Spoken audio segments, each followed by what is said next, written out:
Well, good morning, good morning, good morning, good morning, good morning, and good morning, everybody. Good morning, everybody. Welcome to another episode of The Morning Glow. Welcome to another episode of The Morning Glow. Got a great broadcast lineup for you. You know what this is. This is Wednesday, so this is what we call Way Out Wednesday.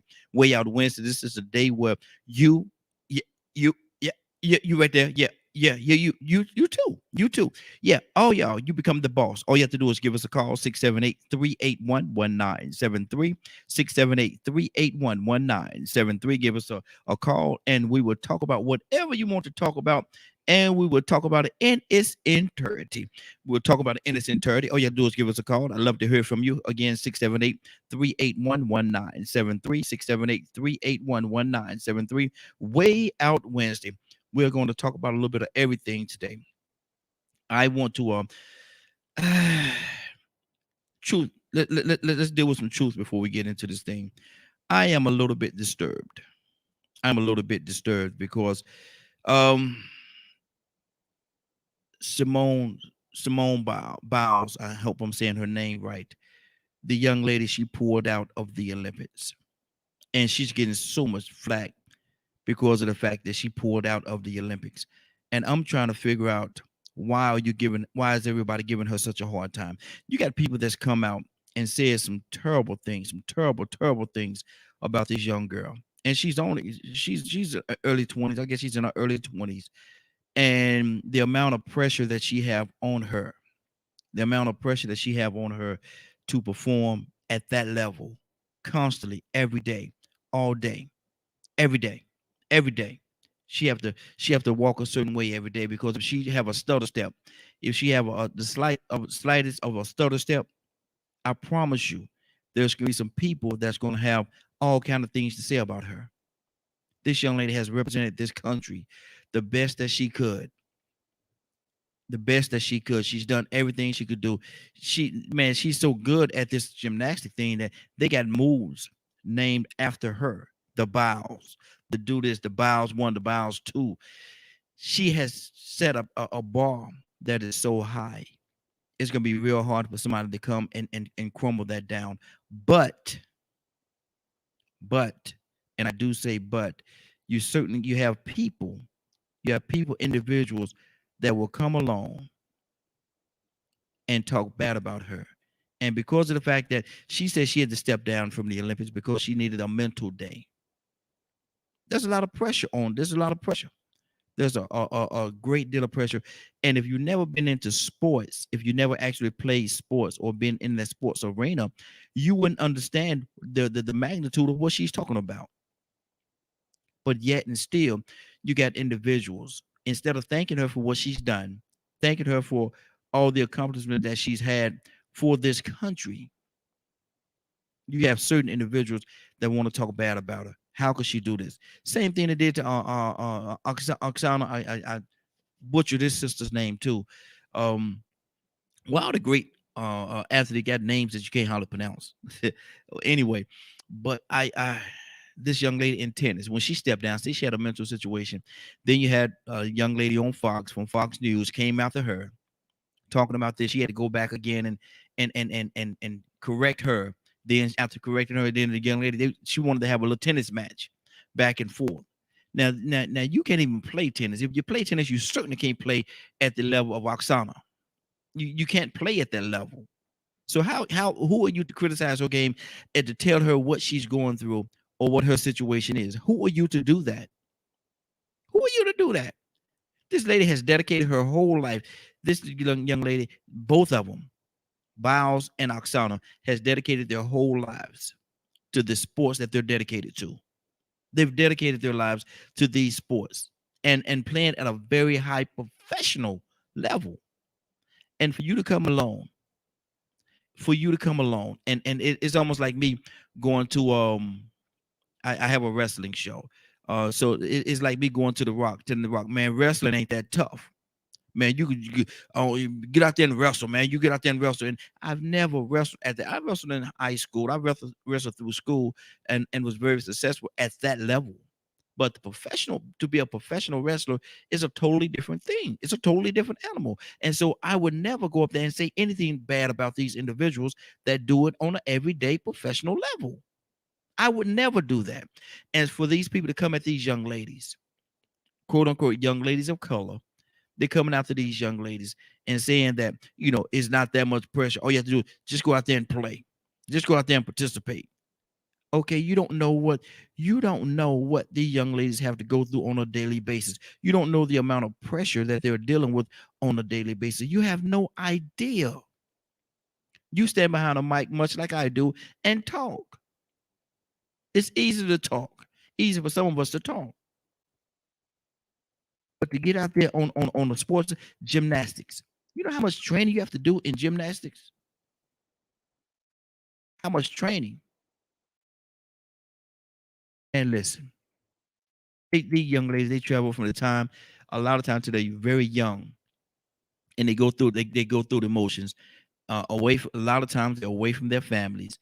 Um, if I'm not mistaken, I think Biles was a foster child, and so she didn't have that stability that most people have family wise. And even the ones that do have that, they're taken away from their families so they can go in and train every day, pretty much all day.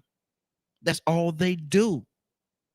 And for you to come along and say that, she shouldn't, this is what she do, she's a gymnast, go out there and gymnastic. I'm making up words, y'all. I'm making up words. But my thing is, on the serious side of this thing, man, you cannot do that. You cannot do that. If she says she have to take a mental day, she have to step back because the pressure is too much on her, and she explained how much pressure is on her. This is a younger. I'm gonna look up how old she is, and my thing is, you want to criticize her? You have problems even dealing with your job. You have problem dealing with the pressures of your job. Simone Biles is 24 years old. At 24 years old, what were you doing? At 24 years old, what were you doing? Were you doing anything even close that even in any kind of way resemble what she's doing right now at 24? I'm not saying at 30. I'm not saying at 40. I'm saying at 24 years old. Were you doing anything that mirror what she's doing right now? I promise you, you're not. I promise you, you have not done anything that's remotely. This young lady has been all over the world participating in gymnastics, all over the world participating at a very high level. They call her the bar. They say she is the bar in regards to what she's doing in gymnastics. They say she's the bar. And if that be the case, if she is the bar, who are you? What were you the bar of at the age of 24? What were you the bar of? Criticizing somebody, talking bad about somebody, being negative, backbiting? What were you the bar of at the age of 24? At the age of 24, what did you do that can closely resemble, that can mirror any part of Oksana's life? I don't know how old Oksana is, but I looked that up as well. Oksana's life or Biles' life. What were you doing to mirror what they're doing? The amount of pressure that they have. The world is watching these two young ladies. You got our Olympic team, our Olympic basketball team. You got people on Fox News talking about, I hope they lose. Why would you hope they lose? If all of them look like you look, would you hope that same misery, that same disaster on them, that they will lose if they look just like you? If their complexion was just like yours, would you feel the same way? Would you say, I hope they lose if their complexion, if all of their complexions look like yours? Would you say the same thing? I don't think so. I don't think you would say the same thing if their complexion, if their skin tone looked the same as yours. You would not wish for them to be defeated. You would be up and down, cheering up and down, and probably buying tickets and doing all kind of things in support, hoping that they will win and bring that gold medal home. But because they don't look like you, because a lot of them complexion is not like yours, you will sit there and on national television, on a national news broadcast, say, I hope they lose. and you say that you are American citizen, you are a patriot of this country, but you're going, the very ones that's going out there to represent this country, you would wish that they lose. Man, I'm having a hard time understanding that. Racism is a terrible thing. It's a terrible cancer. It's an absolutely terrible cancer that's in our community that we really need to get rid of. I don't care if the basketball team was all, if nobody on that basketball team looked like me or had the same complexion as I have, I'm not going to wish that they lose. The hockey team, a lot of the people on the hockey don't look like I do, don't have the same skin tone as I have, but I certainly would never would I wish that they lose. As a matter of fact, I wish they win. I hope they win. I'm a competitor. I love to compete. I love the thing that is competition. I love that. I would never wish that my team that's representing my country loses. And I have a huge question of the one that does. If you're going to sit there and wish that your team, the team that's representing you, that's representing your country, if you're going to sit there and wish that they lose, wish that they get beat, what's your loyalty? Or is or does your hate run really that deep? Do your hate really run that deep? Is that really what's going on here? Your hate for another individual is just that deep that you would wish that they lose, and wishing that your country loses. That's what you're saying. You're hoping that your country loses, because if these are the individuals that's representing your country, and you're going to get there on national television and say, "I hope they lose," you may, if it was me, truth of the matter, if it was me, and maybe just a little petty of me, maybe it is, but you would be looking for a job today. You would be looking for a job. I wouldn't even want you in my company. No, you can't work here. Thank you for your services. Appreciate the time and everything that you've done. But I think it's time for us to go in a different direction. And that direction does not include you. For you to sit there on national TV and have that much hate in your heart, that much ill feeling and malice in your heart, that you would sit there and say that you wish, I wish that okay, I'm reading something.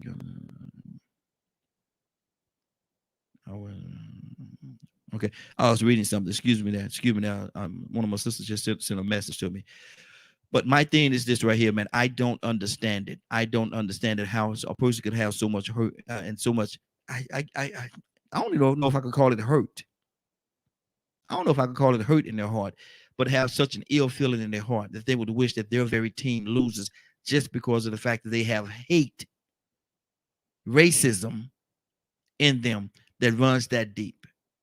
Man, I go to sports events all the time, and I see whatever your favorite team is. I see people, black, white, orange, polka dot, lily stripe. I see them together collectively cheering for their team. It doesn't matter whether they're black, white, orange, or whatever. It doesn't matter.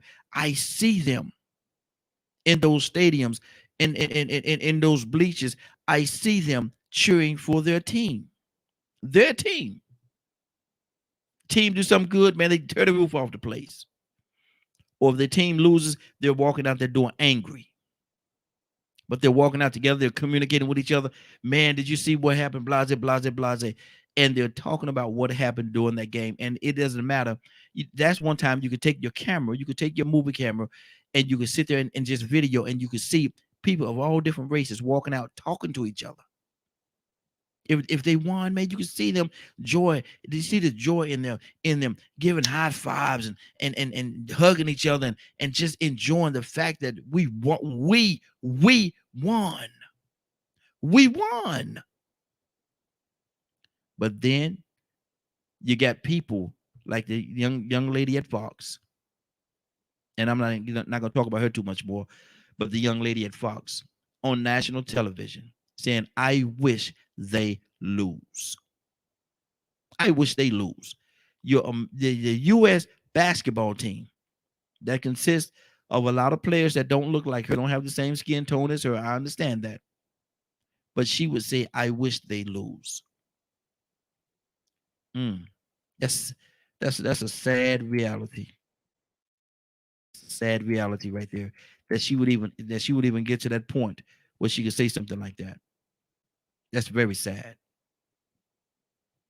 And kind of give me a call. What you all think? This is me talking, but what you all think? 678-381-1973, 678-381-1973, 678-381-1973. Give me a call. Let me know. This is Way Out Wednesday.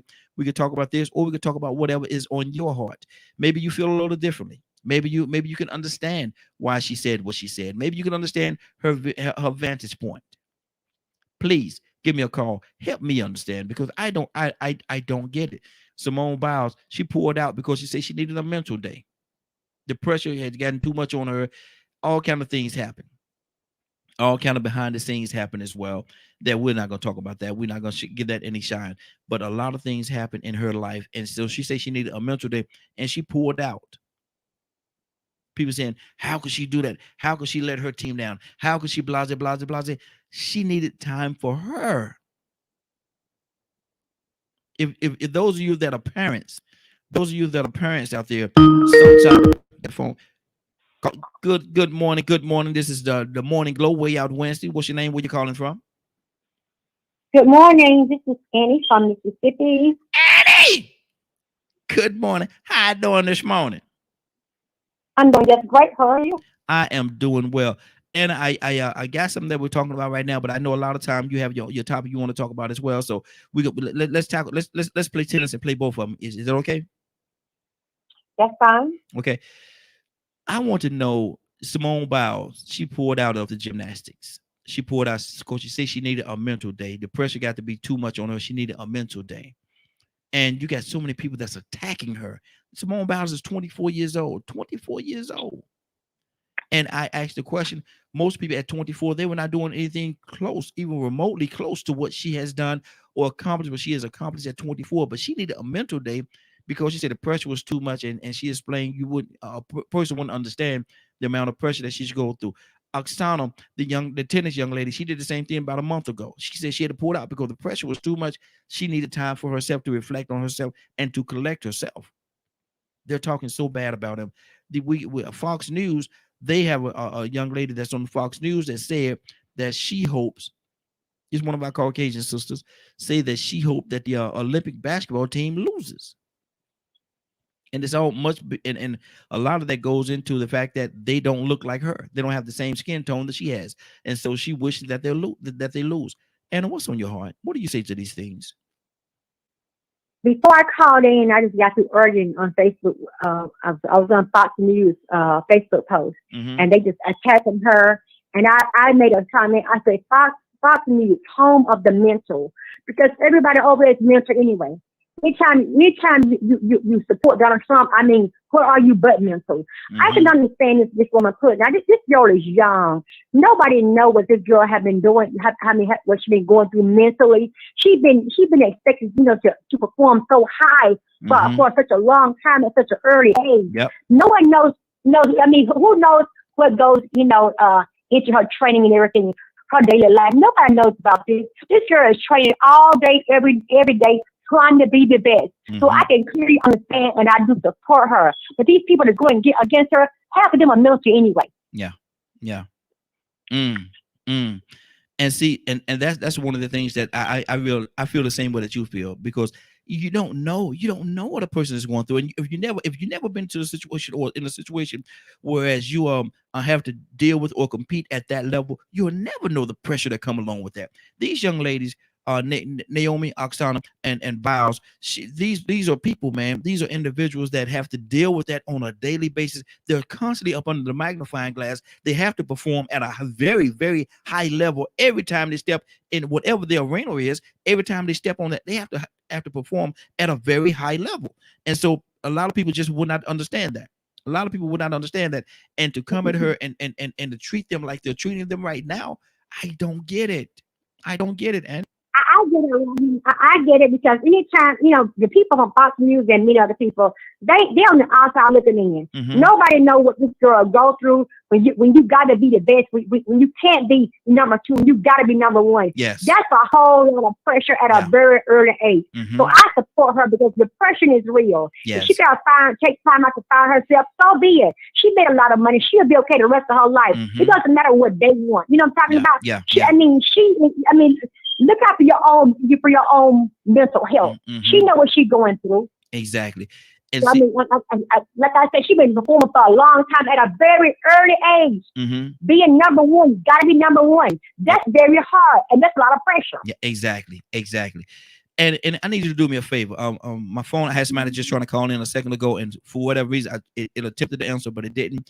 I'm gonna redo my phone line. Give me 1 minute, just 1 minute. I'm gonna shut the phone line down and bring it back up. Please call back in 1 minute, okay? Okay. All right. I'm gonna do this because something's going on with the phone line. I missed the call just now, and so caller, I'm redoing my phone line. So definitely give me a call back. Give me a call back. I want to hear from you all, and I want to hear from each and every one of you, man, because I'm really trying to understand this thing. I'm really trying to understand this thing. Why in the world? Why in the world would you criticize somebody like just like Annie said, man, that's trying to get themselves back on track? They're trying to refine themselves, recenter themselves mentally. But are we just that selfish that we don't care about their mental health? We don't care about their mental stability? Are we just that selfish that only thing we want, go out there and perform, entertain me, entertain me? I need to be entertained. I don't care nothing about your mental stability. I don't care nothing about how you feel. I don't care nothing about all these things. You are a gymnast. You are a tennis player. You're a basketball player. Go out there and entertain me. I don't care how you feel. You break down in the middle of the, I don't care about that. Entertain me. As a matter of fact, you breaking down is a part of my entertainment because I'm going to laugh at you. Are we really that sick? Are we really that sick? Is our mind really that? Are we really that self-centered that only thing we think about is ourselves and we don't care nothing about the other person? We don't care nothing about how they feel. We don't care nothing about their mental stability. We don't care nothing about what's going to happen with them moving forward. Have we really become that sick in our minds? That selfish? Are we really that selfish? Please help me understand because right now I don't get it. I don't get it. How could you do that? How could an individual be so self-centered on themselves that only thing they think about is themselves and don't have the other person well-being at heart? Don't consider their well-being.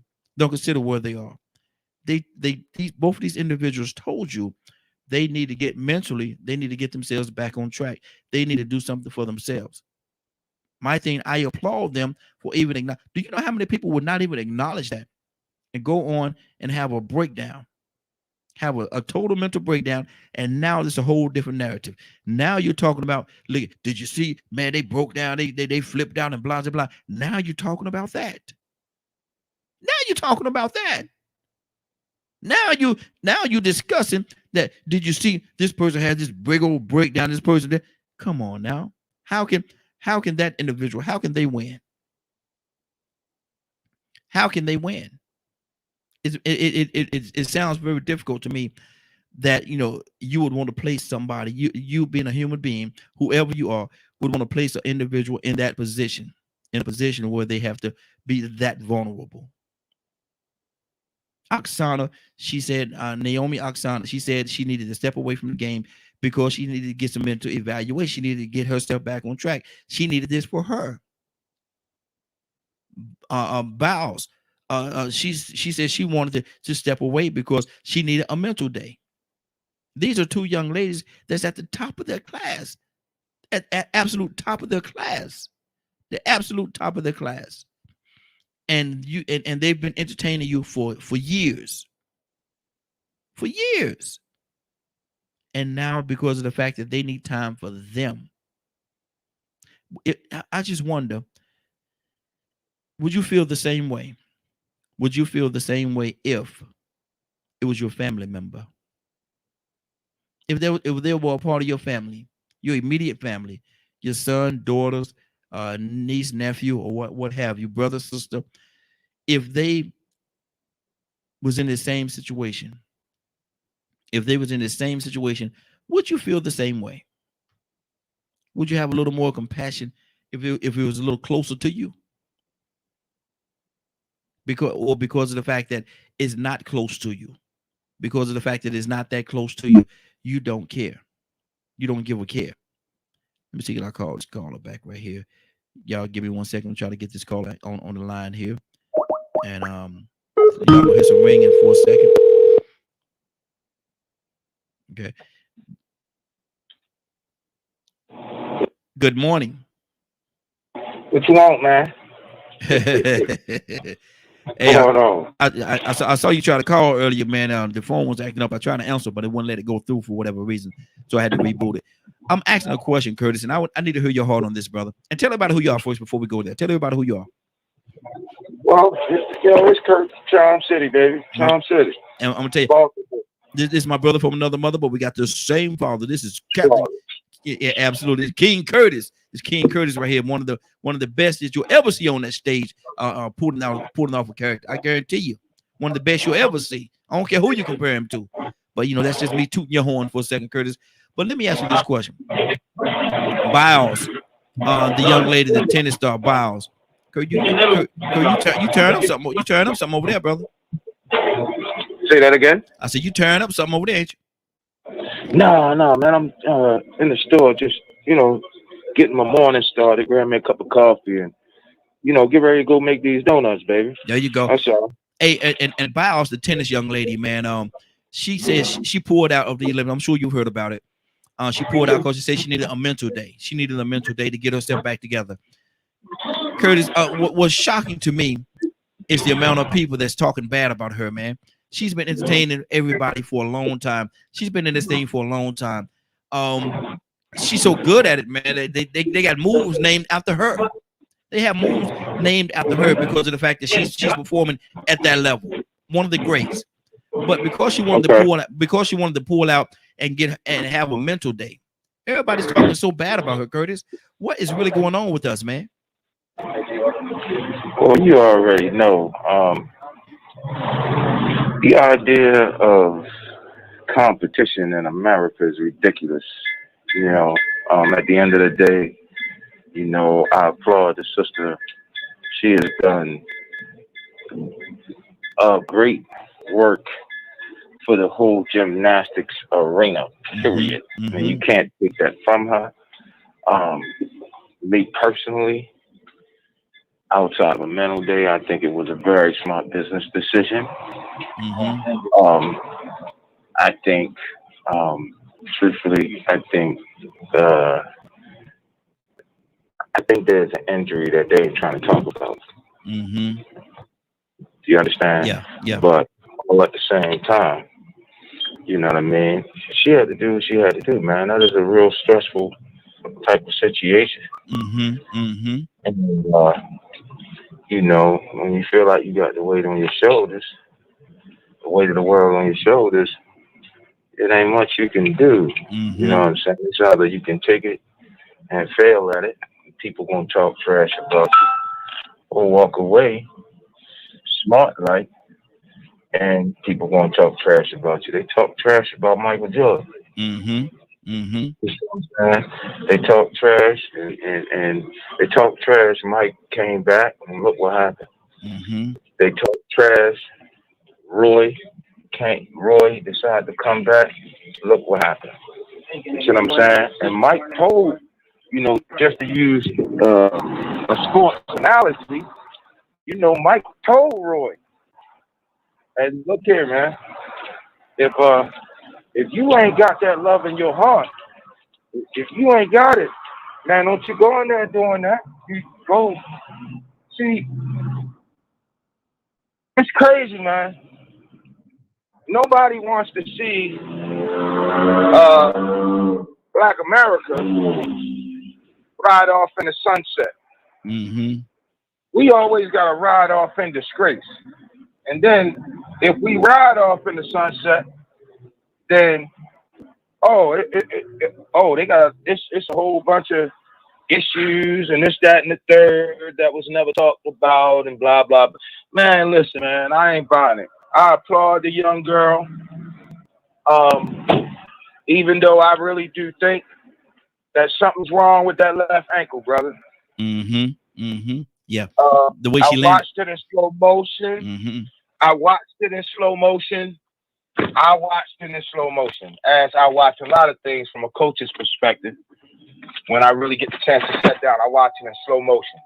When that girl did that bow, and she came around on that final twist, you can tell, if you watch it in slow motion, you can tell that her focus was gone because she was trying to figure out, how am I going to land on the foot, on my dominant foot, and how much is this going to hurt? And that's what took her out of, okay, stay focused, stay concentrated, because you're still flipping in the air. Once that came into play, then the fear came in. And you see it. It's in a split second that the fear of, oh my God, I'm graded, fall on my face. It went through her mind, man. And you got to be focused. I was a gymnast in, Lord have mercy, I was in 6th grade. Yeah, I was in 6th or 7th grade, and I was a gymnast. Bro, it's a whole different type of concentration. It's like, imagine taking the concentration of a golfer, right? Take the concentration of a golfer, mix that with the concentration of a quarterback does not have an offensive line, and then take and mix that with the concentration of a point guard who knows that when the game, that his whole team's game is centered in the box. It's not out on the perimeter, it's in the box. So now my focus gotta be on, okay, these perimeter guys, but guess what? I gotta pay attention to what's floating in the box, because at any given minute, I gotta shift this ball down there. Okay. And let me stay right there. Let me stay right there with you for a second, Curtis. And another thing that's very disturbing to me, that disturbed me in the last few days, is you have a young lady on Fox News. I'm sure you've heard this as well, talking about our Olympic team, our basketball team. And because of the fact that our basketball team don't look like don't have the same skin tone that she has, she said on air that I hope they lose. I hope they lose. Now, Curtis, I'm gonna tell you something. Has she worked for me and said something like that, man? Because that's a different level of hate. Because you wishing your very team loses because of the fact that they look a certain way. I hope they lose. Because you know she should have had to get up out of there, man. She should be spot. To be honest with you, I know what news station you're talking about, because that was one of the reasons why I called you this morning, because I wanted to tell you something that's going to tie right into what we're talking about. The news station she's talking about should be banned, period. Yeah. They should be banned for being propagandists.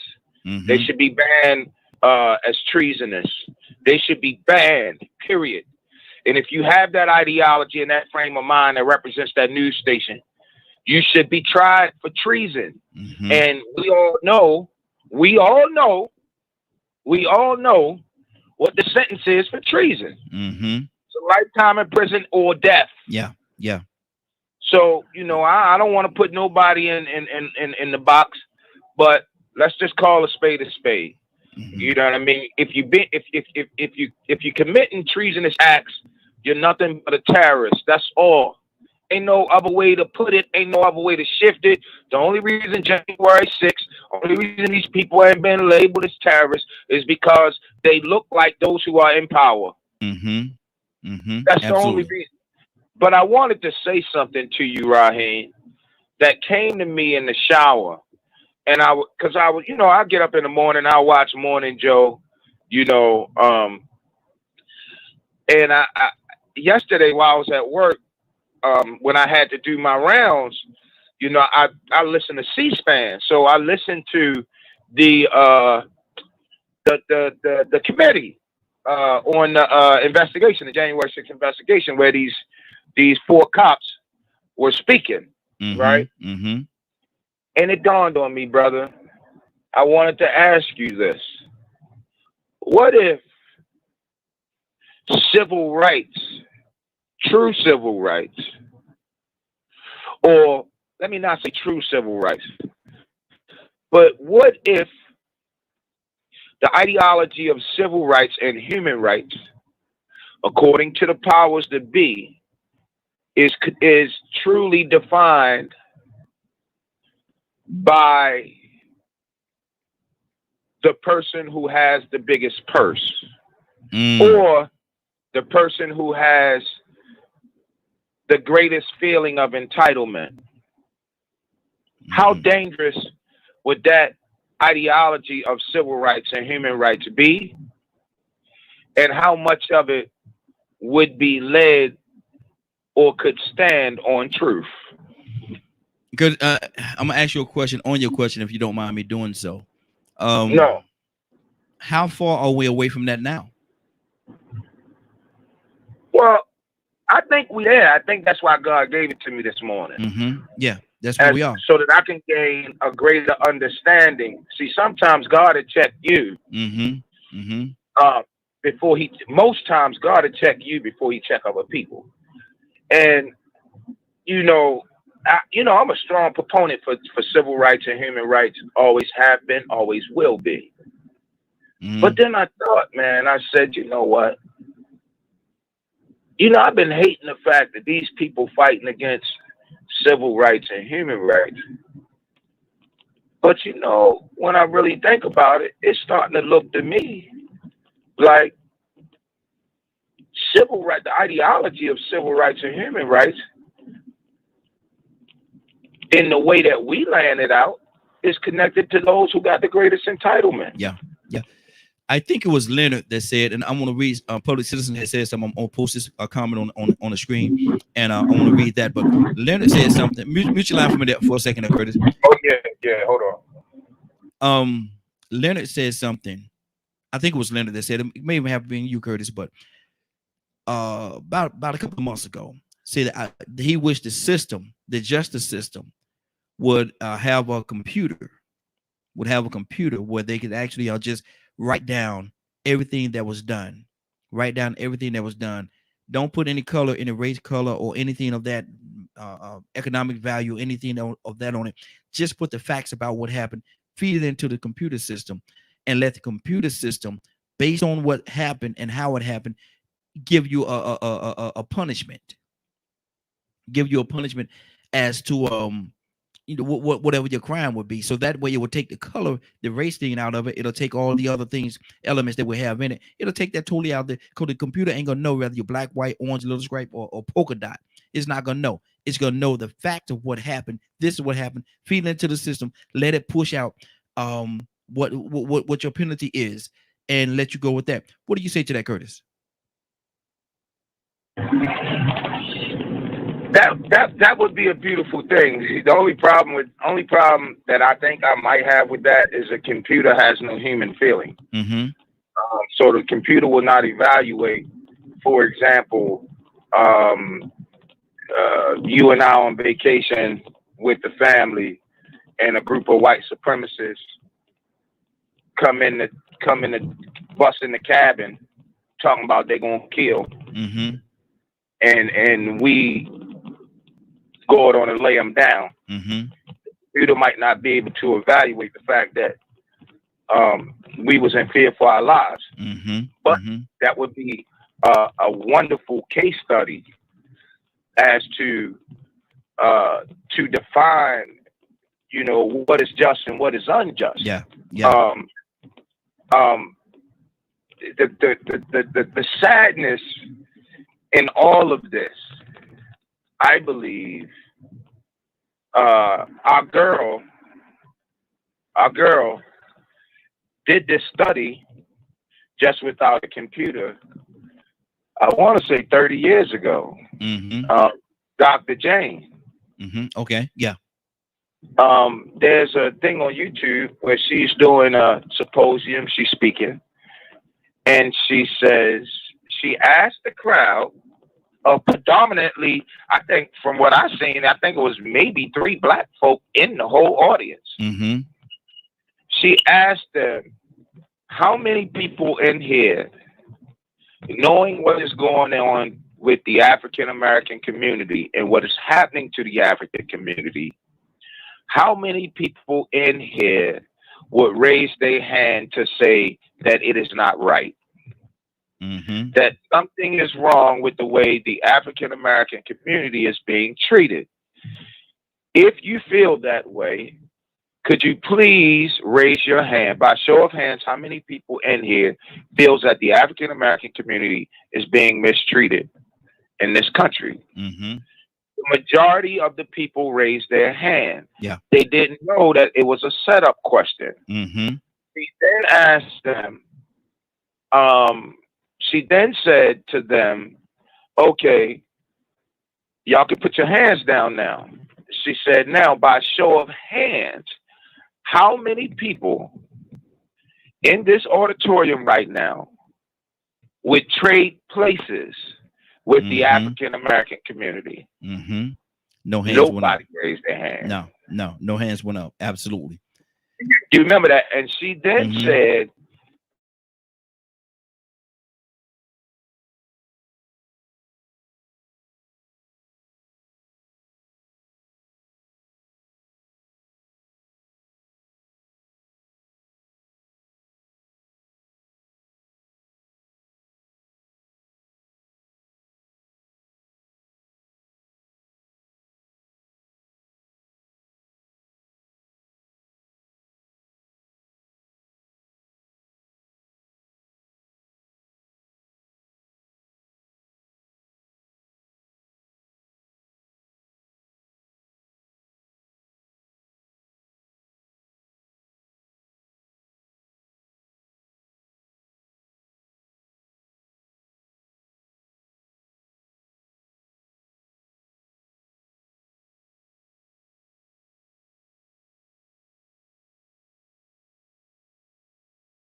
"Tell you, bro.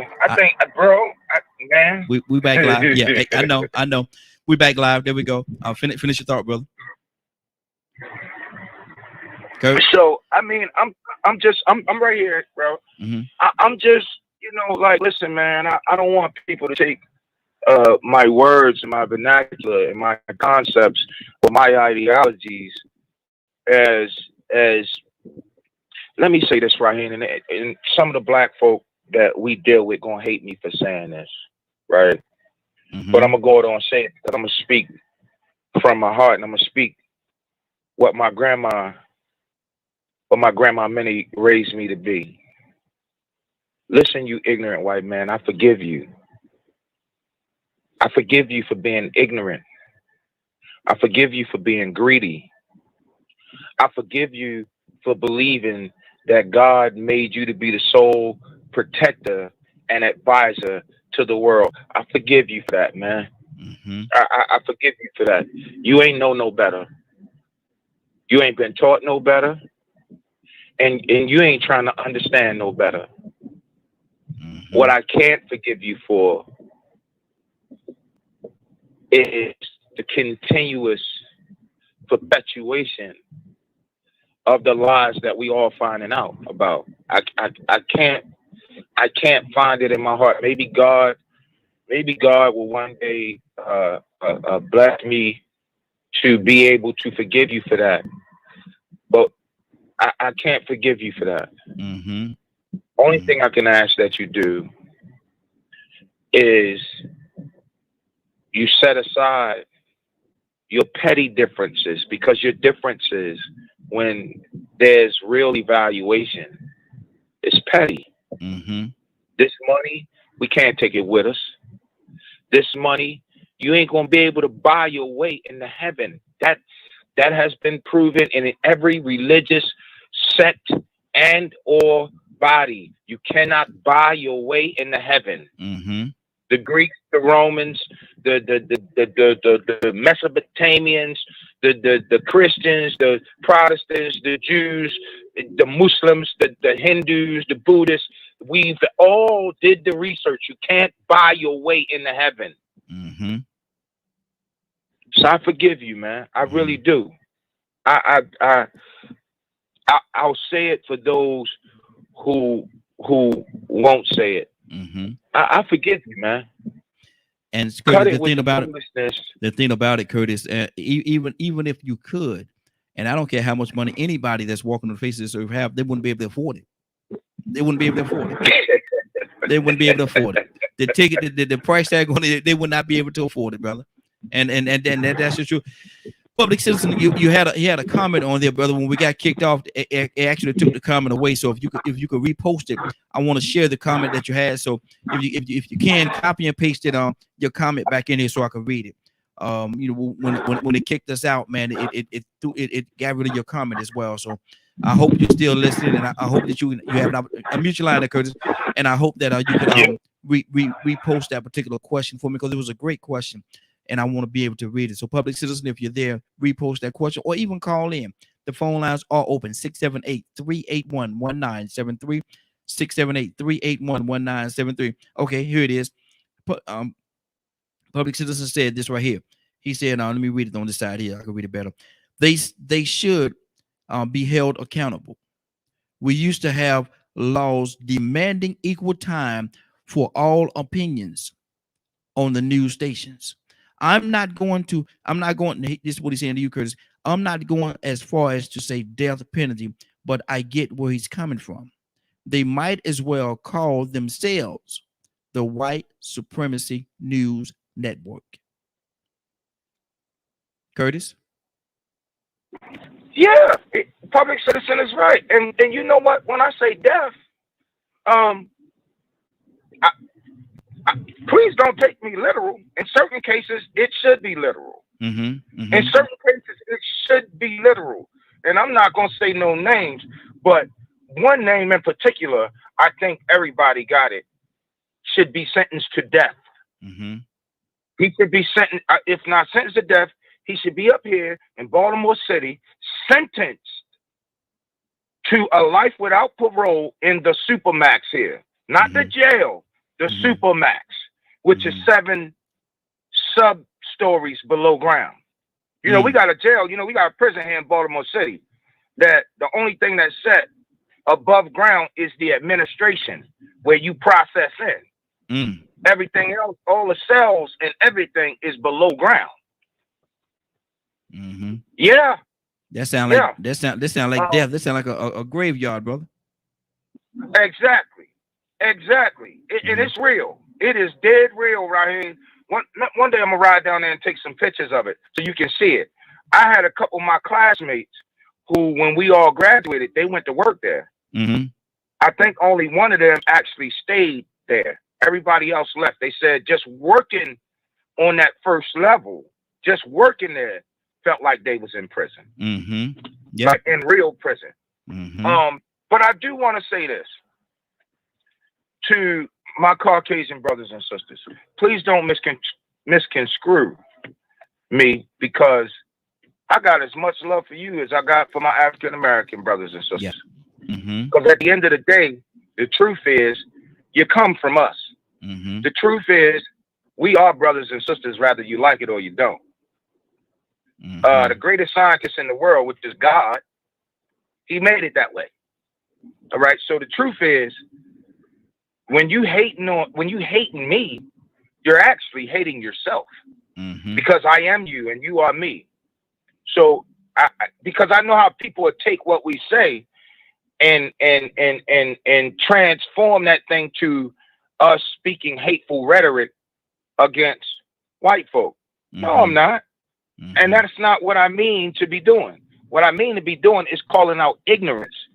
Ignorance, especially self-perpetuated ignorance, brother, in my opinion, will destroy any civilization, any culture, any subset of any culture. Self-perpetuated ignorance is the denial of one knowing their own self or their own culture or their own situation and or circumstance. Now, who does that? Wow, that's good. That's good. Kurt, we got another caller. Hold on for a second. Caller, what's your name? Where you calling from? This is Annie calling back in. Annie! Look at that. Annie been with us. Annie been with us for a long time, and I really appreciate this sister, man. She got a lot of things going on the outside of DKM Media Group, which is definitely applaudable. But I definitely appreciate every time this sister take the opportunity to take the time to call in and be on with us. So, and I just wanted to say publicly that I appreciate you. Now, enough of the mushy stuff. Now, what's on your heart? What's on your heart, sister? Now, I know that we're talking about one thing, but this is something I want to that I witnessed yesterday, and I hate to change the subject. No one knows I do. But yesterday, my one of my friend's son had killed a man 2 days ago over his dog, and we was debating on that last night, and people were saying that dog is the man's best friend, and they don't blame the young man for killing the man over the dog. I have a preference, but it's no way I can't see myself taking a human being's life over an animal. At the end of the day, it's still a dog. Yeah. So yesterday we were talking about the bond. The bond is $1.4 million. Because they killed the young man. The young man shot his dog because the dog attacked him, and he turned around and killed the man.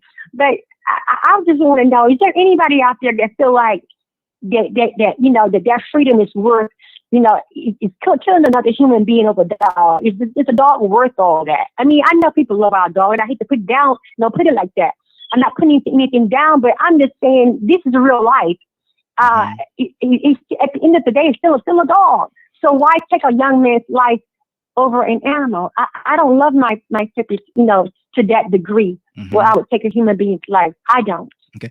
And I'm gonna tell you something about that, Anna. And if you that same dog that was killed, that the man killed because he was attacking him, if you take that very same dog and put a badge on him, that man that killed the dog will get life in prison. Then Wow. if you take that same dog that was attacking this man, if that man pulled out a gun and shot and killed that dog like he did, if that dog had a badge on it, if that and Curtis could attest to this as well, if that dog had a badge, that man would get life in prison for killing an officer of the law. That's how they they put it on such an even plane. That the dog, and I love animals. I love dog. I have a dog at home right now. Love them. Love dog. Always been a dog lover and had animals. But my thing is, I don't know if that is right. If you can put them on the same level. I'm not saying put them anything beneath. God said He put us on this earth to have dominion over everything, so we should love and honor everything, and as if it is a life form, which it is. But that's a lot. Curtis, what's on your heart? Well, we done seen this playbook right here. Come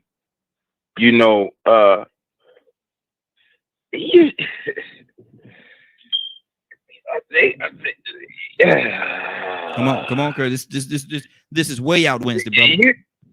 I mean, you're absolutely right now. Okay. Police dog attack you if he won't, and you body slam him, you going to jail for a long time. Don't get that twisted. You just shot a cop. Mm-hmm. Those dogs, they got badge numbers and everything. It is a shame that we have succumbed to a society that honestly values the life of an animal over the life of a human being. Mm-hmm. That is disgraceful. Mm-hmm. But all at the same time, I understand why. Now, here's my opinion. Certain people value the thing that they feel like they have total dominion over more than the thing that they have no dominion over. Mm-hmm. See, at the end of the day, man has told himself that he can control a dog more than he can control another man. So, of course, I'm going to place more value over that dog than that man. It's just like if you was to look at slavery and you was to look at the Confederacy, they put more value in the ideology that slavery was right. Well, why did they put that value there? Well, they put that value there because at the end of the day, if you a slave, I can tell you what to do, when to do it, how to do it, this, that, and the third. You can make me money and I don't have to pay you nothing. A dog, you get the right dog. For example, everybody like these, I almost hate to say it on the radio, but everybody like these Shih Tzus, Mm-hmm. right? Mm-hmm. So you get you 2 Shih Tzus, a female and a male. They have a litter of, let's say, 10 puppies. They have a litter of 10 puppies. I want to say at the bare minimum, if you sell each puppy at the bare minimum, you're looking at $4,000. Mm-hmm. At the bare minimum, if you sell each puppy for $400 a puppy, you got 10 puppies, that is $4,000 that you just made. Mm-hmm. And you got 2 young Shih Tzus. Let's say you got 2 young ones. Let's say they're not old, but you got 2 young Shih Tzus. Now imagine how much litter they can produce over their lifetime. Mm-hmm. And you sell those puppies at the bare minimum of $400 a puppy. Mm-hmm. That's good. That's good. That's. Let me read what That's the only way I could break it down. I could be wrong, Raheem. Mm-hmm. I'm not always right. I could be wrong, but it just appears to me that the human species has always put more weight on that which he can control. Mm-hmm. And the ideology of control is I'm just saying, I'm paying attention, Mm-hmm. is strictly according to his pocket. Okay. That and you could very well be telling the truth on that. I'm gonna read Public Citizen. He had another comment on the page here. I want to read that, and we're gonna get back to Annie's question because I want to deal with that question that she had about what should happen and how it should go. Public Citizen says this right here: I have African ancestors too, above and beyond my European ancestors. We are all brothers. Unfortunately, we don't all see it that way. If someone hurts my dog, there will be consequences. I love animals just about as much as people. And what do you say to that? I can understand it, Raheem, to a certain degree. Mm-hmm. I mean, I can understand, like Curtis is talking about the value of the puppies also. But we talking about in a moment of emotions going crazy and all of that, and you picking up a gun Mm-hmm. and taking a human being's life you just realize you just gave your life away too. Yeah. You got children, they got to grow up without a father or mother. And here you are, you're going to be going in prison for a long time because the judge going to make an example out of you anyway. You know, you took this man over a dog. This makes no sense. I love my puppy. And lady and I got into it where we debated yesterday about the same thing. She was saying, well, I wouldn't mind going to jail over there. Well, I do, because it's easy to say I'll go. But when you get there, it's a whole new ball game. Yeah. So Yeah. I can't give up my freedom and my family and my livelihood to become a number for years, you know, because I took somebody's life and have to deal with that mentally also. I can't give that up for that moment, you know, for my animal being shot. I may, you know, taken to court or whatever. But I hope I never get to that point. I ain't gonna say I won't, but I hope and pray I never get to that point where I pick up a gun and take a human being's life. I hope and pray it never happens to me. I hope I have a time out before I do anything crazy. But see, You know, and what happened a lot of times is human reaction, and your reaction, you react in a certain way before, sometimes even before you think, you react in a certain way, and you know, it could have very well happened that way. You know, man shot the dog, he saw it, and his reaction was to pull out his weapon and to shoot the man. That was his reaction. Do he regret it? I'll probably say yes today. I'll probably say he does regret it today, but you all give us a call as well, 678-381-1973, 678-381-1973. Curtis, what's on your heart, brother? You know, I think Annie just touched on a serious point that we really not even having a discussion about. Can you still hear me, Raheem? Yes. And that is, and it's been going through my mind the last couple of weeks, you know, because, you know, I live in what some folks call Bodymore. Right? And I've been thinking about this thing for the last I've been thinking about this thing for probably the last 15, 20 years. I actually wrote a film about it. And one of the lines in the film is right before this guy murders this guy. And he says in his head, "I rue the day that I ever picked up a pistol." Right? And I've been thinking about this thing, and I haven't really researched it in the Bible. And I'm hoping Bishop call, because I think Bishop would be able to dig a little deeper, and Annie probably can dig deeper too. But for some reason, it is in my belief that man has lost a genuine respect for life itself. Because at one point, there was, okay, even if you go back to like the Western days, right? During the Western times, you were considered a coward and scum of the earth if you shot an unarmed man. If you shot a man without him looking face to face at you. If you shot a man in the back of the head, whatever, you were shunned upon for that. So even though, you know, we had a lot of death going on during the Midwest, there was still some,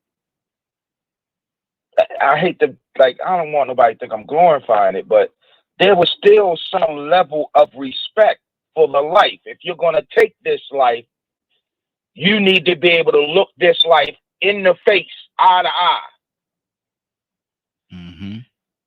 Something happened over the last 15 or 20 years where people have not made any investment, and there's been no real push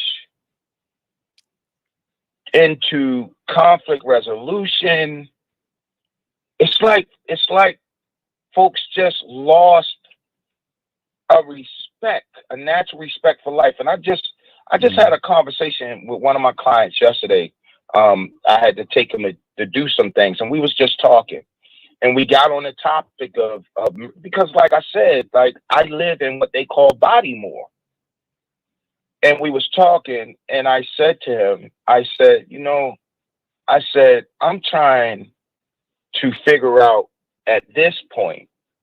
I hear these young boys talking about, well, I'm gonna take, I'll blow his brains out, whatever.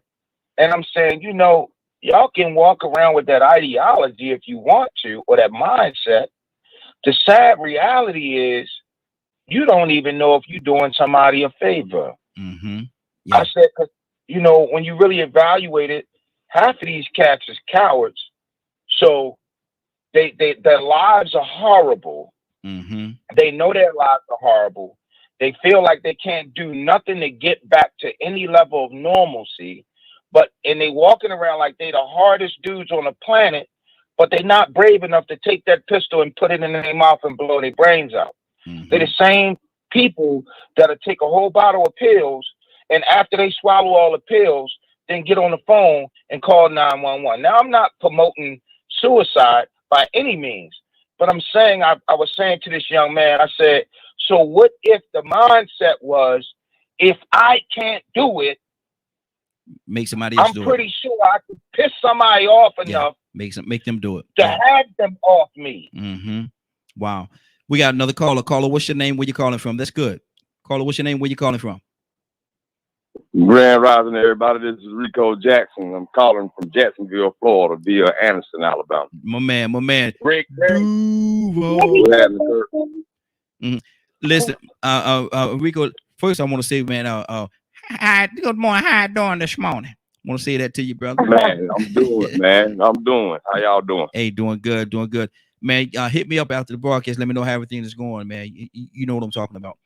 And but yeah. What we're talking about right now, man, Annie brought something to the conversation, and she said, Annie, you said it was a cousin or something. Who was it? Yeah, it was just my neighbor. It was just one of her family members had 2 days ago had killed a man because the man shot his dog. The dog tried to attack the man, his neighbor at that. Neighbors live right there by each other. Mm-hmm. And supposedly the pit bull attacked him. So the man shot the pit bull, and then the man killed him for killing his dog. So the man shot his own pit bull, or he shot his neighbor's pit bull? No, the neighbor's pit bull. Yeah, the neighbor's pit bull attacked the man. The neighbor's pit bull attacked the man, and when the pit bull attacked the man, he said, "Man, look here." He took out his piece, man. Took out his heat, and took care of the business. When the man saw this, right. The neighbor saw this. That you just shot my dog. He shot the man and killed the man. Yeah, I sort of understood it like that. You know what I'm saying? Mm-hmm. That's what you call retaliation. Mm-hmm. And going off of emotion. Yeah. You know what I'm saying? I mean, I think Public Citizen said that a second ago about he probably killed somebody if they did something to his dog or whatever. Yeah. And see, that's the thing about it. Some people really do love life, intelligent life. And we got to accept the fact that monkeys, dogs, and cats, they got some type of intelligence about them. Mm-hmm. That's the reason why we get attached to them. I mean, if they didn't have any type of intelligence, you wouldn't see them walking through airports, with all these vests on showing you that they were service dogs. Mm-hmm. So I mean, that's somebody's companion. Some people are married, some people aren't married, and some of those people, many of those people that aren't married, their best companions are their pets. Mm-hmm. It might be a bird. Yeah. And if that's who I get my comfort from, if that's that's my stress reliever, it's crazy that people can't exert their energy and efforts toward an animal like that, but it happens because you can relate and respond. You can communicate with them to a certain extent. They say a dog is a man's best friend, right? Yeah, exactly. So that man just shot him for shooting his best friend. Mm-hmm. And see what happened. He put time into that dog, invested time into that dog, probably took it to the vet, kept his shots up, probably spent just as much money on that dog as he did his child. He loved that dog. I'm gonna get you. You shot my dog, man. And what happens? So you know Rico, and some, I don't mean to cut you off, Rico, but I want to put this in, and I know you can speak on this as well. But what happens a lot of times? You have people that say, "Well, my dog, those are my children. They don't have any kids, but they say that that's and they look at the animal as their children, as their child. And now you've shot. Yeah. Go ahead. Yeah, that's the point I was making. You know what I'm saying? So I mean, their companion, that could be as a mate or as a child, is somebody that keeps that person company. That gives that person comfort. You know, I mean, look, we see people sleep in the bed with the dogs and kiss them all, lick them all in the mouth and stuff, man. I mean, look, these people love their animals because they are their companion. So, you know, and we look at it as like, well, it ain't no human being, but it's a life. It's an intelligent life that knew how to comfort this man, this woman when they were down and out. When they came in from work and they had a bad day and everybody been coming down on the dog and tail. And they'll come and comfort that person. And if this dog is what made that person feel like, you know what, man, everything is going to be all right. Imagine taking that from somebody. Yeah. Imagine how mad they're going to be if that animal is that animal is the thing that actually keeps it in line. It keeps it sane. That keeps it compassionate. That gives it reason to exist and to still want to live. That animal, I mean, like I said, a lot of people put a lot of comfort and faith into their dogs and cats and birds, man. I mean, they get their whole livelihood out of taking care of those animals. So, I mean, you know, that you take that from a human being that has learned to adapt to embracing that animal or coping, using that animal as a coping mechanism, or, like I said, just building a relationship and a bond with it.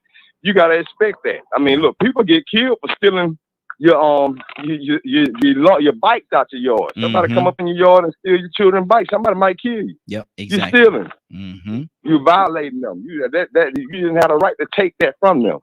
So, you know, I'm not saying that it's good or justifiable, but we got to understand, you know what I'm saying, the mindset behind a person that's suffering that loss. They ain't thinking about, oh man, I'm going to kill somebody for a dog. They thinking, this joker just killed my dog, and they ain't looking at it as a dog. They looking at it as a loved one. Curtis, what's on your heart, brother? No, Rick just touched the point. I'm reminded of Earl, DMX. You know, DMX, he loved his dog. He loved his dog more than he loved him, and he ain't mind telling you that.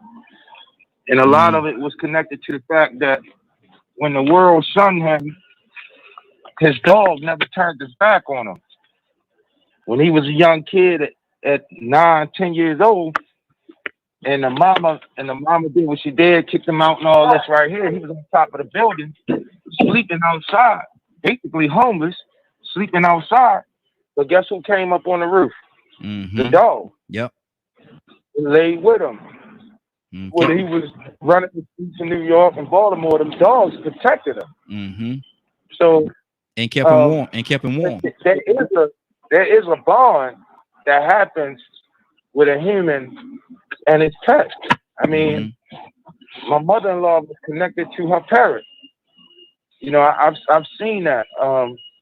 Service dogs. And they owners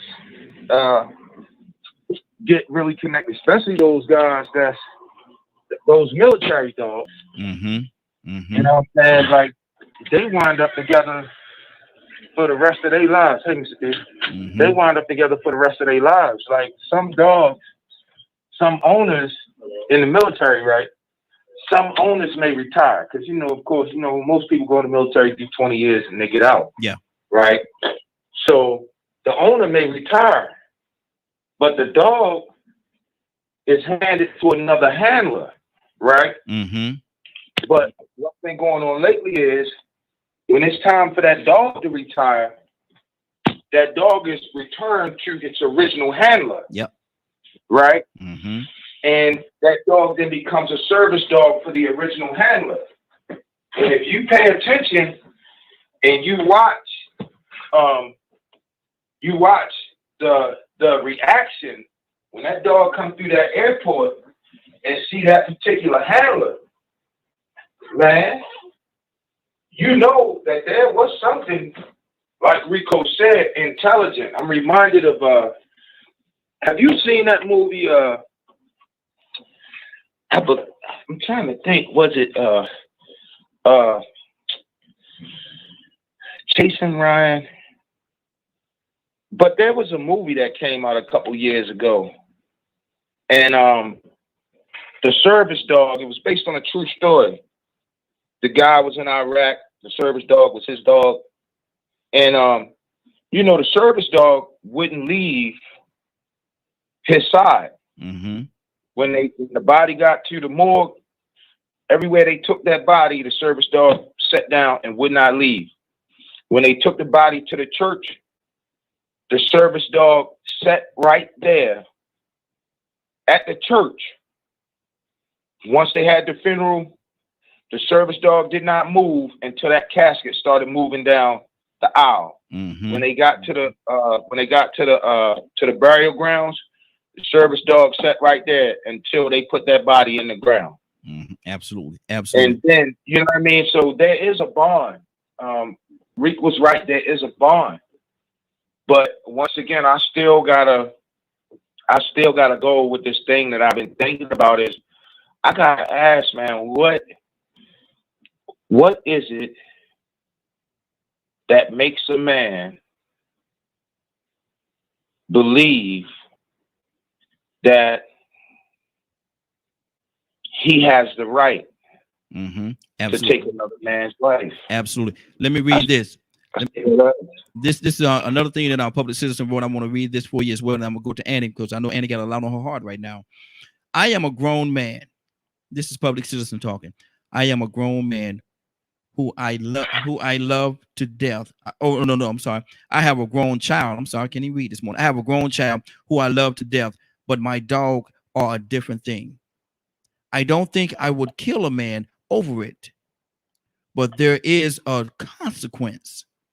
My martial arts training is always in the back of my mind, but that kind of hatred is always a problem. And what do you say to that? I can truly understand today. I can truly understand that, I mean, I love my children. I love my dog also. Mm-hmm. When it come down to just taking up this gun, because I'm so emotionally upset, because I lost my best friend. Mm-hmm. We do bond with our dogs. I love my dog. I invest money in my dogs. I spend money. I mean, the monthly visits, everything costs a lot of money. But we have to remember, this is still a dog. Mm-hmm. And even though the bond is there, and I get all that. The bond is there. I love my puppy. We all love our animals. But when it comes down to picking up a weapon and pointing it at a human and pulling the trigger, mm-hmm. because that's a whole new level for me. And like I say, I hope and pray that I never have to go there or even go. I hope and pray I never go through that. Mm-hmm. But I still believe that life is like Rico said, like Curtis said earlier, we don't value life. We pick up a gun and in your life, this dog attacked this man. Mm-hmm. He did not just kill him, for no reason. He attacked him. There's a video showing this dog attacking this man. Pit bulls, they are something. Many people are afraid of them. I am, Mm-hmm. So if he's attacking you, this man probably had to put the gun out to get him off him or whatever. But I'm not gonna. I hope and pray I never have to pick up a weapon and Mm-hmm. point it at a human being and pull the trigger, because not only is the dog's life gone, my life is gone as well. Yeah. The person I kill, his life is over as well, because now I become a number. Now I belong, now the government controls me. I belong to the state. Mm-hmm. So my family's going to go through pain. My children is going to grow up, with no father, no mother, There's so much behind it. When you pick up that gun, it's so many things, I think people should take a time before you pull the trigger, because there's consequences behind it. When you pull that trigger, there is no going back. Yeah. There is no, what I should have, would have, could have. When you pull that trigger, that's it. Mm-hmm. You in the short life as well. Your freedom is gone. Mm-hmm. And see, the thing about it is, a lot of times, and Rico coming to you with this, a lot of times, man, is reaction. Is reaction. He saw this man, and I don't know whether he actually even paid attention to the fact that my dog was doing something wrong. My dog could hurt this person. My dog could seriously injure this person or even kill him. He didn't see that. I don't think he saw that. I think he saw the dog doing his part, but he saw the man take out that weapon and shoot the dog and kill the dog. He saw the dog laying on the ground dead. And he in a whole, it could have happened a split second, bam, bam, bam, bam, bam, bam. Before you know, he got his gun out and he's shooting the man. And now when the reality set in, and no pun intended, but the smoke clears, we got a situation, Rico. We got a serious situation here. To be honest with you, the way that situation sounds, like this guy that had the dog that was vicious enough to attack somebody, he may have been a Debo. Mm-hmm. He may have been one of them type people that wanted to terrorize the neighborhood, or he wanted to intimidate people and had that mindset. And see, when you come across somebody with that mindset, then that might be what you have to deal with. Me personally, you know, if my dog attacks somebody, I got to side with the human being that's been attacked.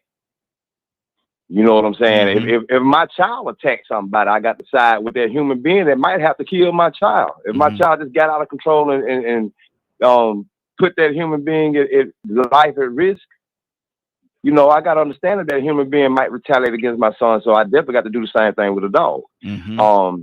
So, I mean, there's levels to everything, but we got to still understand that when you are dealing from emotion, and not only emotion, but this emotion and this way of life, this thought process is built up over years. Mm-hmm. Whether or not you think you always got to retaliate or respond or something, you ain't going to put up.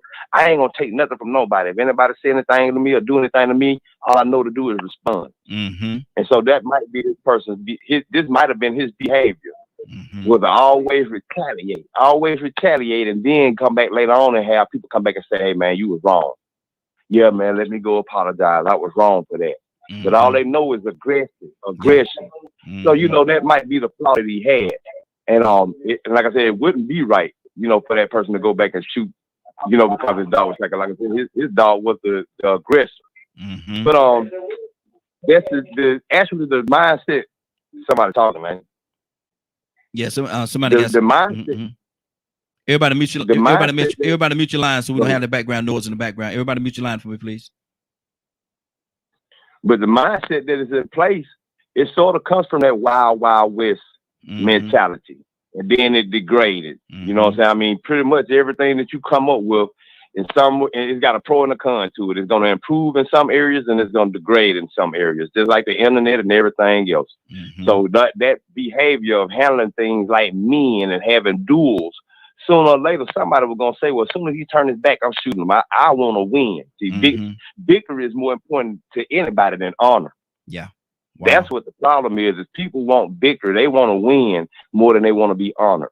Mm-hmm. They always want to come out on top. They don't care if it's moral or if it's honorable or got any integrity or dignity behind it or not, as long as they win by any means necessary. Mm-hmm. So now we live in a country where it's dog-eat-dog world. We live in a country where we see presidents lie and say, hey, man, they got weapons of mass destruction over there. Let's just go bomb them. Mm-hmm. And the innocent people that die, they just die. Collateral damage. Yep. You know, I brought this up earlier. You know what I'm saying? It's a certain time when you're supposed to have justified death or justified violence, but then you got people that will justify it to fit their means.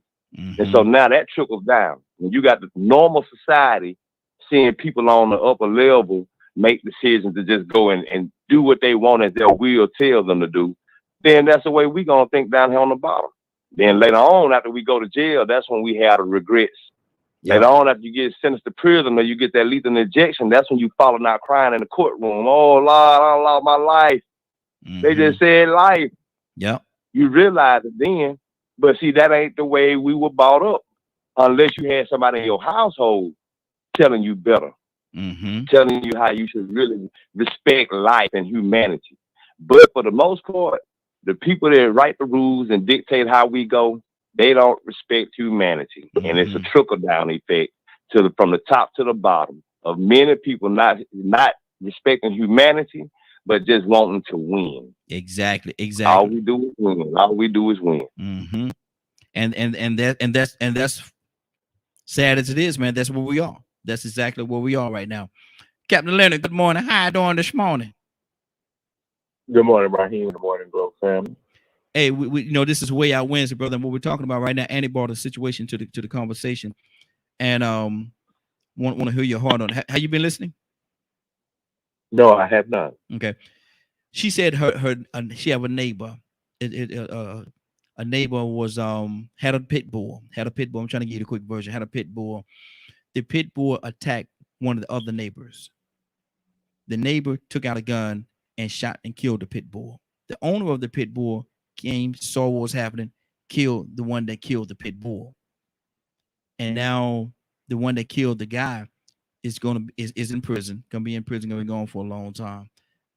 What do you hear in this situation? Where are we that we were placed? And she was asking the question, why would we place the life of a dog over the life of a human being? Well, first of all, it's not a comparison between the human being and the dog. Mm-hmm. It's the value to both individuals. Mm-hmm. Same reason why you shoot somebody if they was breaking into your house or anything else. They were taking something from you. Mm-hmm. So you naturally responded that way because of how you felt. Mm. Why would I feel any more for you than I felt for my dog? Mm. I don't know you. Mm-hmm. So we have to stop thinking that everyone thinks and has the same values as we do. Mm-hmm. Because the fact of the matter is, a person like that has a problem controlling their anger. It has nothing to do with the dog's value versus the human. It is the conflict resolution piece and the anger management part of the situation. Mm-hmm.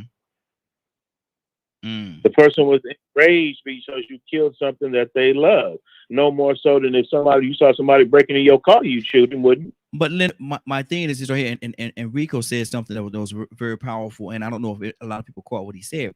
He said that he would part with the person that's being attacked, not the aggressor. He said even if one of his children was attacking somebody, he's gonna side with the person that's being attacked, not his child, which is the aggressor.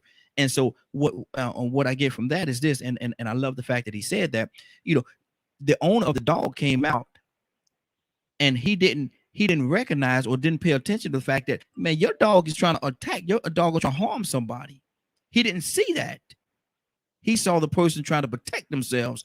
And because of that, he shot the person that was trying to protect himself from the very animal that was attacking him. How did he miss that? Well, first of all, why did is that the reason that the person gave for shooting the other person? Yeah, from what, and like I said, Annie, are you still there? Annie, are you still there? Well, hopefully, Annie, we lost Annie. Hopefully, Annie will call back and give a little more clarity on it. But from what I understand, what the issue is, mm-hmm. is people value those things that belong to them, those things that they love, those things that they care about. I can understand that, and you're absolutely right with that. But my question to you is this: how could you not see but the wrong that the dog was doing, or like Rico said, the child could be doing? Why can you not see that? Because that dog could have killed him, and you wouldn't have to do anything because the dog would have killed him. Now you're in a situation. Now you're in a whole totally different situation.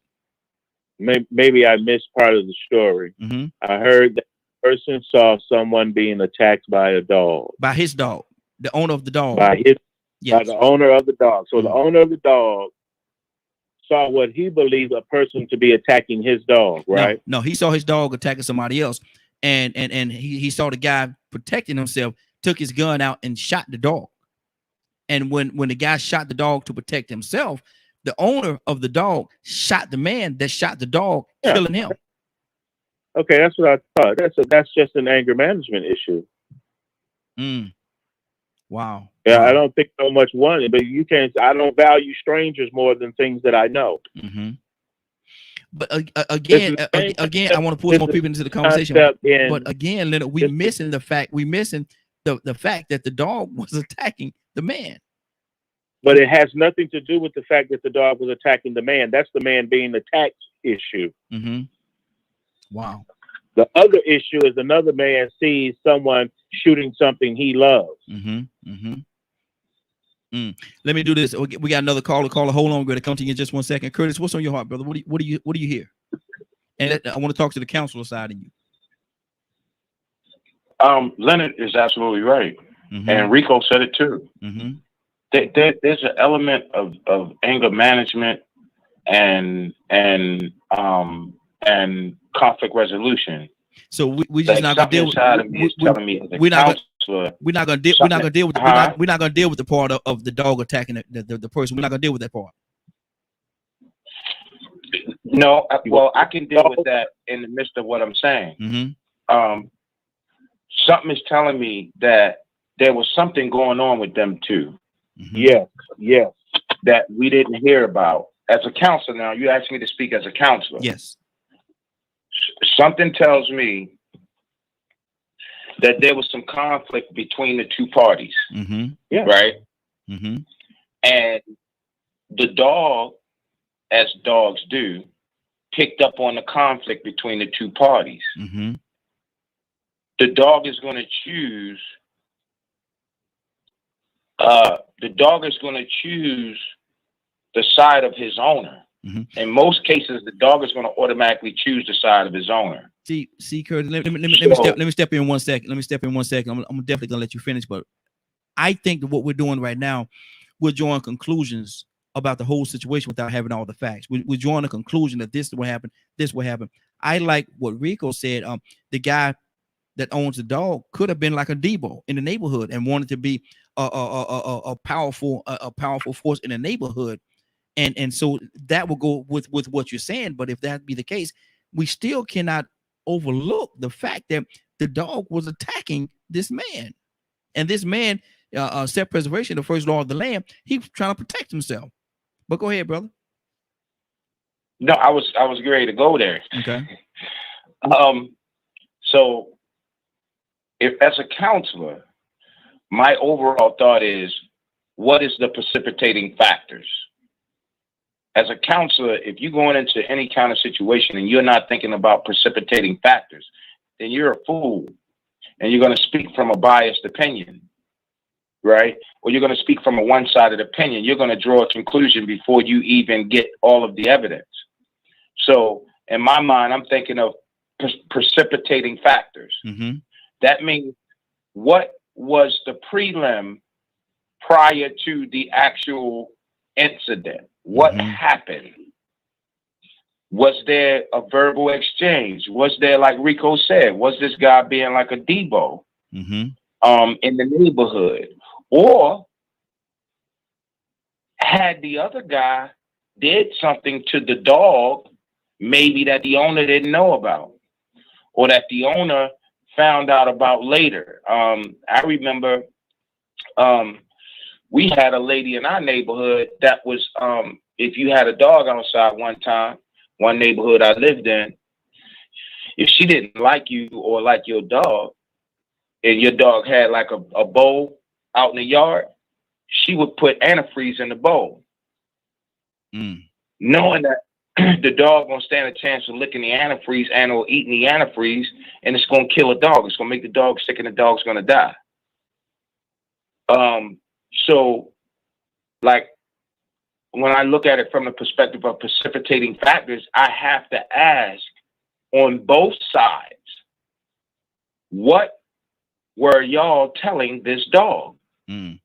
Or what was y'all doing that pissed this dog off to the point that dogs just don't attack you? Only time dogs just attack you is if they sense some form of stress and or harm or danger, or if they're hungry. See, I don't know, Kurt, if I agree with that, because I've seen some dogs that attack you just because of the fact. I had a Rottweiler. Well, I had a couple of Rottweilers, and one while I was in Columbia, South Carolina, and he wasn't vicious, but he wouldn't let nobody close to me at all. You can be within arm. When I walk on my dog, you can be within arm length of me, and if you become within arm length of me, he's gonna lunge out. You know, and I didn't do anything to make him that way. He was just super protective. But let me do this. So I don't know. I've seen both sides of that coin, where a dog would attack you just because of the fact that he's a dog, and that's what dogs do sometimes. But let me do this. And Donna Tucson, good morning. How you doing this morning, sir? Good morning, with your country stuff. And look at let me say something about your brother. You live in the city. I thought you live in the city, man. Yes, sir. Yes, sir. I live in Apollo, Mississippi. But listen, I'm gonna tell you something, man, about your brother. I can tell when he get real serious, man, because he get to use them big word when he get to, been a counselor. He's serious about that thing. But I'm trying to say that precipitating factors. Boy, that brother pulled out a big word that time. Then, boy, you know he educated now. That brother educated now. But to some, what do you say? What do you say to this though, man? What do you think about this dog attacking a man and a man protecting himself and killing the dog, then getting killed by the dog's owner?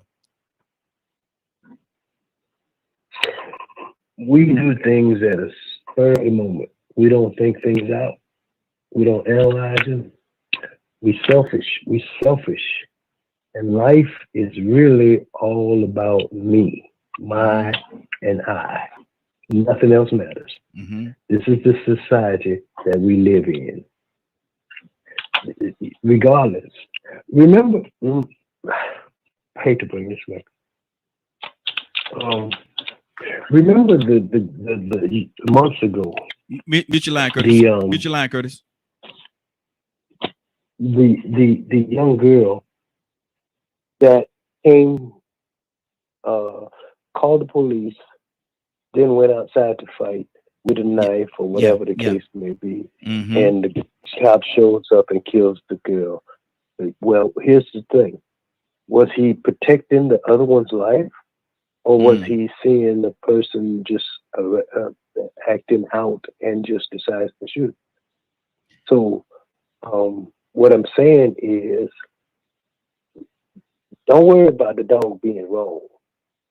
Let's find an excuse for the dog.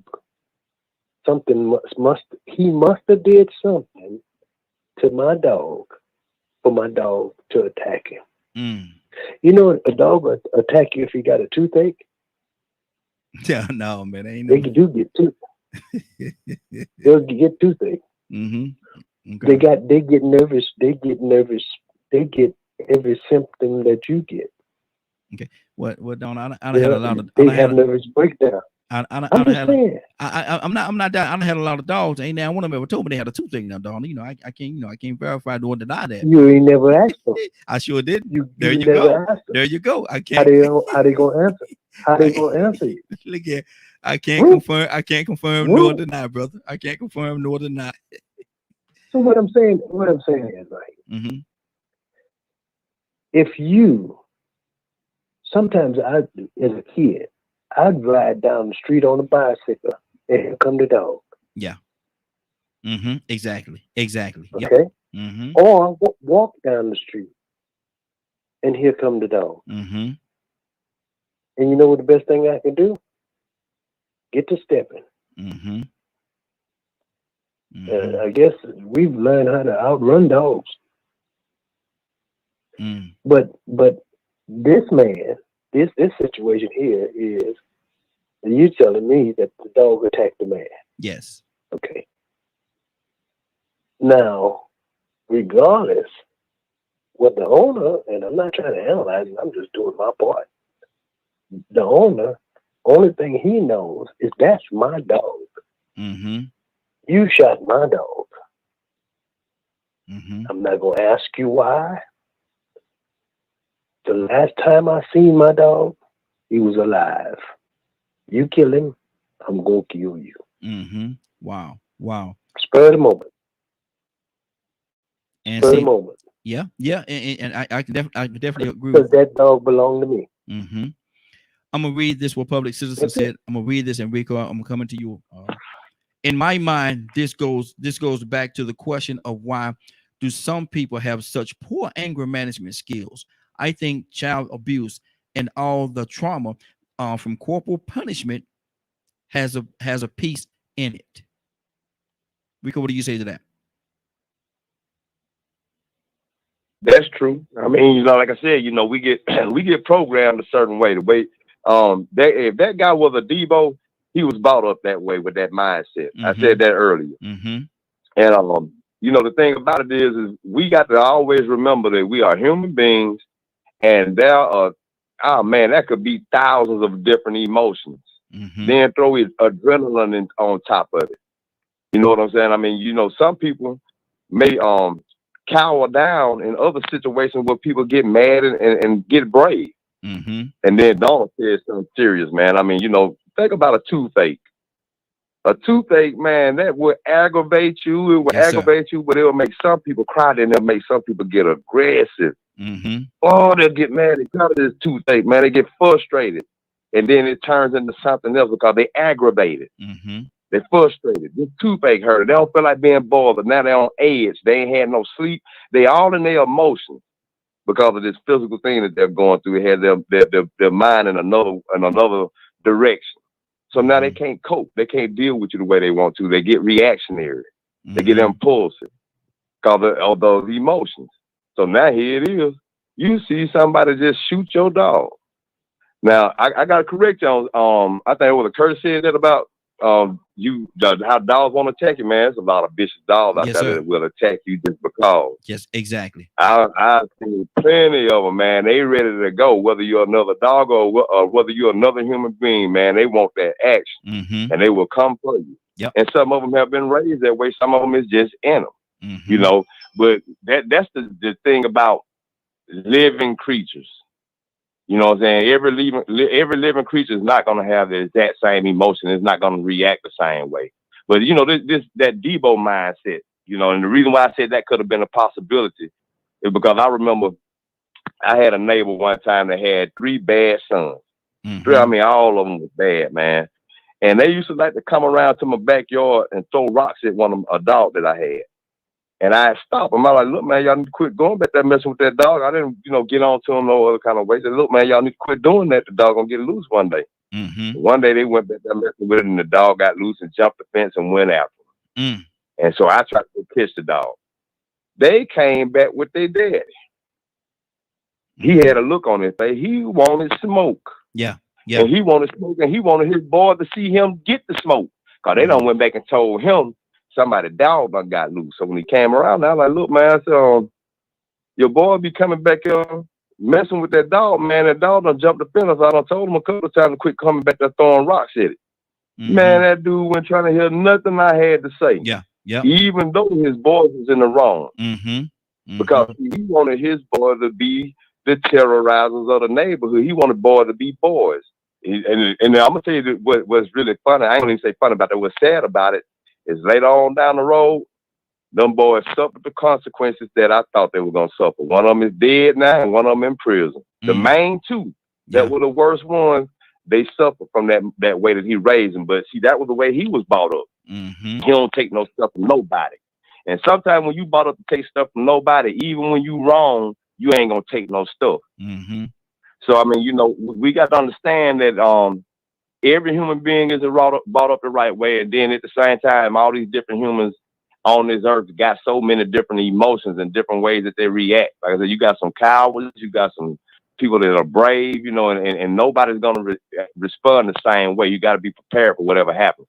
But I just believe in that situation that she brought up. Who's to say that dog was vicious, you know, but if the dog did attack that man, and that man, that was the reason why the man shot the dude, you know, it probably wouldn't matter what was going on before the end. It's just the fact that the guy in the end was wrong. And, you know, we got to learn to temper our anger. I mean, I got an anger problem. I know how quick it is. And we see it all the time. Like I said, people go to prison, they go to court, they get sentenced. And when they get sentenced, they're remorseful. They want the family to forgive them. They falling out crying and boo-hooing. They know they did wrong. But the way they were raised was to always retaliate. Fight back. And like I said, that's what victory comes in there. Don't you lose. Don't you lose. So even when you are defending something that's wrong, once you win that battle, you can't lose. Exactly. Leonard, what's on your heart, brother? Of course, I'll go right along with what Kurt said in regards to the issue, because everybody can't just sit around and operate just about how they feel. You have to find out why they feel that way. Maybe the dog was doing its job.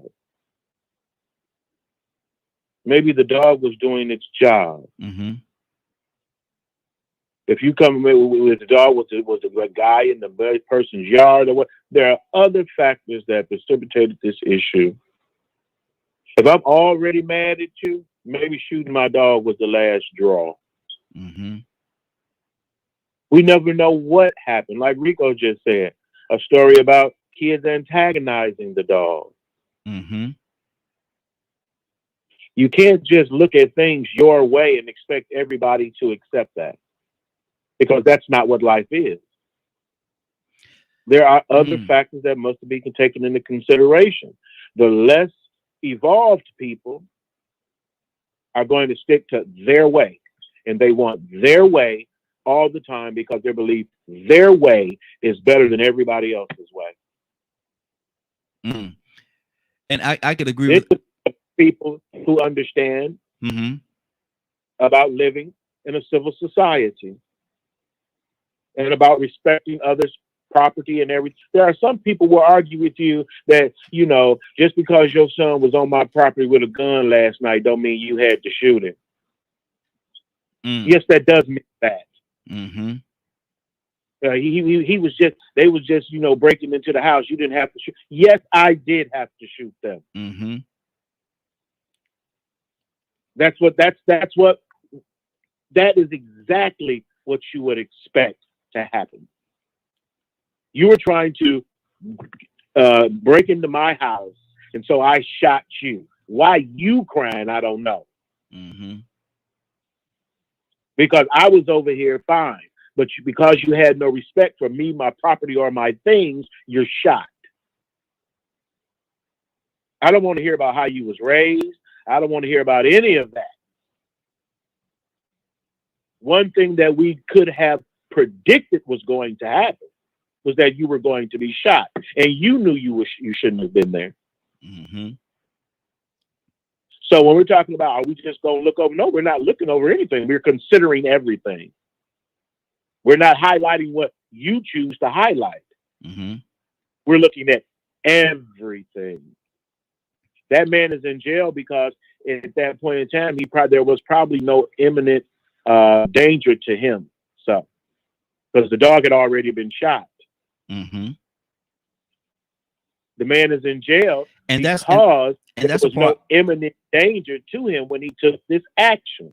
And see, that's the part, and that's the part that has me kind of stuck a little bit. I'm gonna finish up with you, Leonard. Then I want to go to Donald Tucson and get his opinion on this. My thing is, the dog did what he did. The man did what he did to protect himself. Now, that's where it becomes real sticky, because now you come out, you see your dog is laying there dead. And I don't know, and like I said, I wish Anna would call back in so she can clarify a few things for me. I don't know whether the neighbor that shot the guy, I don't know if he saw this whole action, this whole interaction, and I don't know. I don't know if he just walked up and saw his dog laying there dead and just assumed or whatever the case. See, that's why I need that clarity, because if for the sake of this conversation, if he saw the dog trying to attack the guy protected himself and shot the dog, and then he in turn turned and shot the man, I can't. That's the part that's real sticky to me, man. I can't get with that. I can't. There's no way I could justify that, or anybody could, from where I'm sitting, justify. You don't have, but like you said again once before, you can't, but the law can. The law can't. The man is in jail because he couldn't justify it. Exactly, because the law made the judgment. Okay. Okay. Because we have rules. We're living in a civil society. And that's uncivil. Absolutely. I can agree. No argument for me at all. Tucson, what's on your heart, brother? The value of life. I'm just saying. I mean, really, at this point, it seems as though it really don't matter whether the dog had an issue or not. A life is no more worth that of the owner's dog. If I said that right. The value of life. It's just like that. It could have been his, you know, just like somebody said, it's kind of like, that's my property. If you Now I can understand. We most so can probably he probably wouldn't have went to jail if he was breaking in the man's house. That's justifiable. But maybe he came and kicked the dog. I don't know. But the thing about it is, the value of life is not important. We have this, like Rico said, I got to be the victor. I'm gonna win. If it comes to my stuff, I'm gonna win out. I don't care if that's my child can be wrong as two left shoes. If you do something to my child or something like that, whatever the case may be, he can be robbing the bank. Don't kill my child. I'm gonna come get you. You know, so the dog, I don't know, and I don't know. It really doesn't matter at this point because the person is dead because his life is more valuable than that dog. And that's the way that we look at things. Don't mess with my stuff. I don't care what it is. My brother has a little hoopty. You know what a hoopty is? Oh yeah, it's just a little get around car. And this guy was leaning against it, trying to play his game to rapping to this girl. And my brother came out and he just being sarcastic. He said, "Man, why you want to lean on my little hoopty?" And the guy started kicking his car. Woo. You mean this piece of junk right here, kicking the tire, kicking it. So that was my brother's hoopty. It might have not been nothing to the guy because it, a get around car. It wasn't a car like you drive right here. You might gonna mention what car you drive. There you go. There you go. Cut it out, man. Cut it out. But I'm saying that was his car. So what does he do? Because the guy kicking his car, he picks him up and slams him in the windshield. The value of life is not much as it tends to be when it comes to my stuff. Yeah. And we violent. We're a violent nation. But Toussaint, we had a president said that he can go shoot somebody and never lose a vote. Exactly. Yeah, he said it. But Toussaint, now let me ask you a question. Now he slammed the guy into his windshield, broke his own windshield. It must have not been. Yeah, it wasn't valuable to him anyway. So hey, I can replace the windshield once I get you out of it. Can you imagine driving home with the man in the windshield? Curtis, what's on your heart, brother? Talk to me.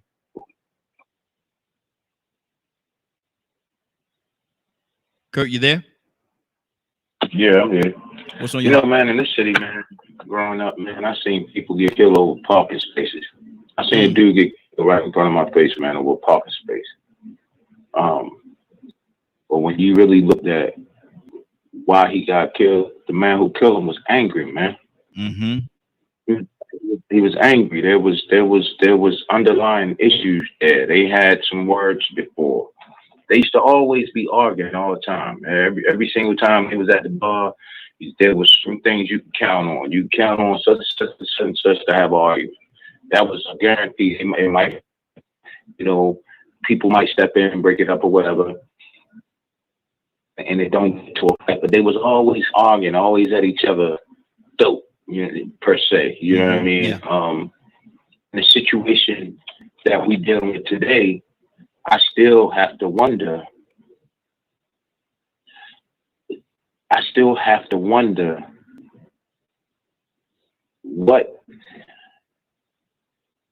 What was going on. I have to ask what the dynamics is. And then, depending on where that happened in Mississippi.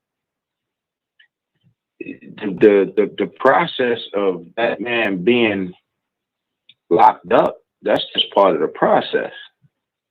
We got to think about, location. That boy might not serve a day in prison, or he might serve 2 years.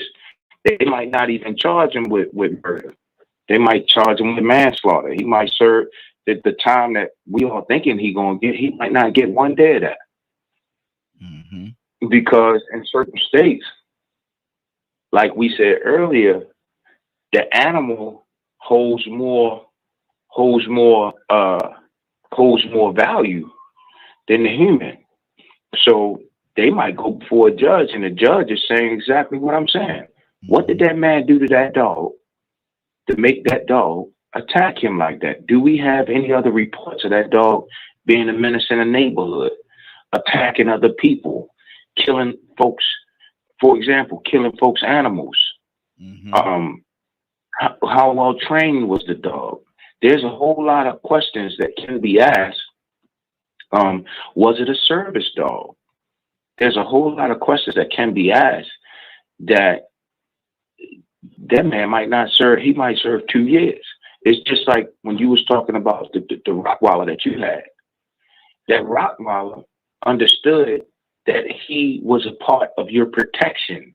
I'm not going to let you do nothing to my handler. So because of that, he protected your circumference.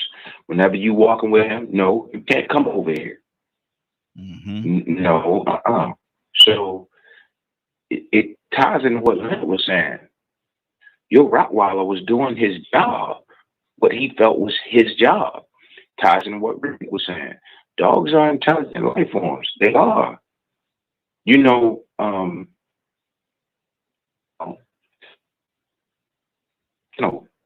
of dogs that's making fairly decent money. I mean, he ain't broke the millionaire status, but he's making a 6-figure salary. Guess what he getting paid for, Ryan? What's that? He has a kennel of dogs that for some reason can tell folks if they got cancer. And the dogs are so keen, their senses are so keen. This kennel of dogs that he has, their senses are so keen that they can tell you exactly what there is just by a sense of smell. And what happens is the dogs will walk up to you, or if you land down on the table, the dog will walk around the table like a bomb sniffing dog, and they'll sniff you. And then once they get to the location where there's a cancerous cell, they'll stop at that location and then they'll lick that location. Wow. Right? And that tells him, okay, this person has cancer here. And then he tells folks, okay, look, you know, blah, blah, blah, blah. You go to the doctors, you see the doctor, and next thing you know, you in chemo. Wow. So I mean, when you think about it, I mean, dogs can sense. Dogs can sense. It's my opinion. Some people say I'm crazy, but I really do believe that dogs can sense the human spirit. Dogs can tell when you're a good person, when you're a bad person. They can tell when you're down. You ever, as a dog lover yourself, you ever just had a horrible, horrible, horrible day? You're real down on yourself.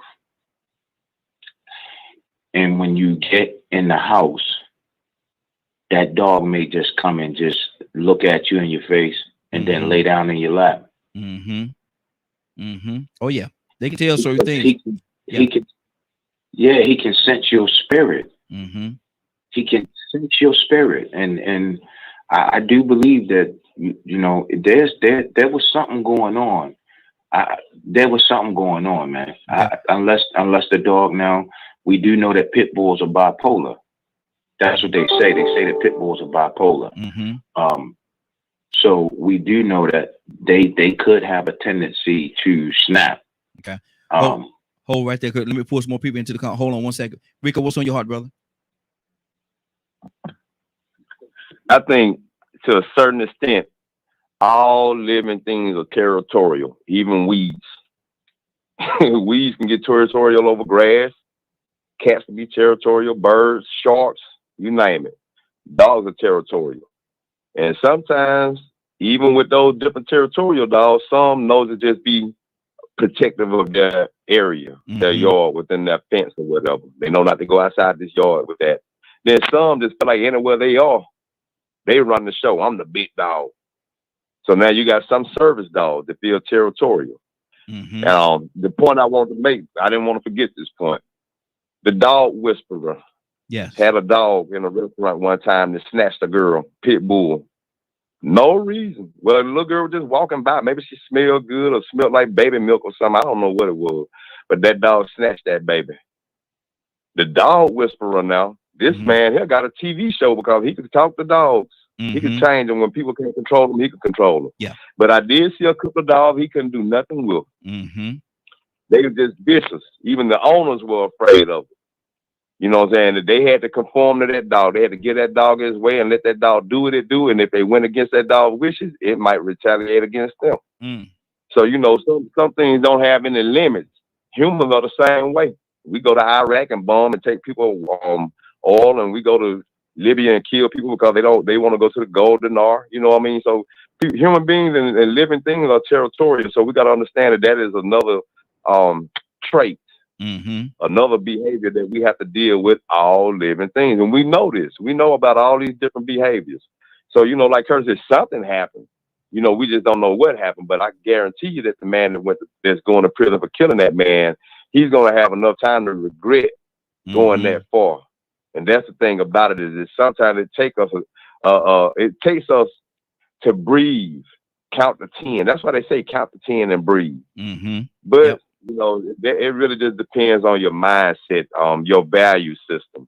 Are you civil? You know, I'm glad Leonard brought that word up, man, because you got a lot of people that's very uncivil. They don't know how to be respectful to the neighbors. They don't know how to respect the neighborhood. So we just have to look at it like that, man, and understand that, you know, just think about it. The dog that was in the restaurant with the dog whisperer. He could have had a toothache, the reason why he grabbed that little girl. And it just kicked in at that moment. Pow! You know how sometimes you'll be sitting there good and comfortable, man, sleeping. Man, okay, I'm good. I can sleep now. Then all of a sudden that toothache kick in. Pow! No warning. Like a sledgehammer hit you on the side of the head. Yep. Man. And you know when that happens, man, that stuff sometimes a toothache make you want to punch somebody. You want to hit something so hard. Oh.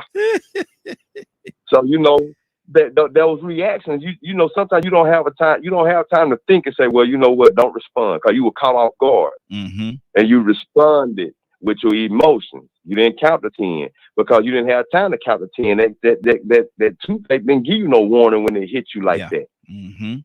Exactly. So I mean, you know, we just got to understand, man, that's I ain't gonna even say human behavior, man. What we're seeing now is we have to respect the fact that all living things with some type of intellect has that same behavior.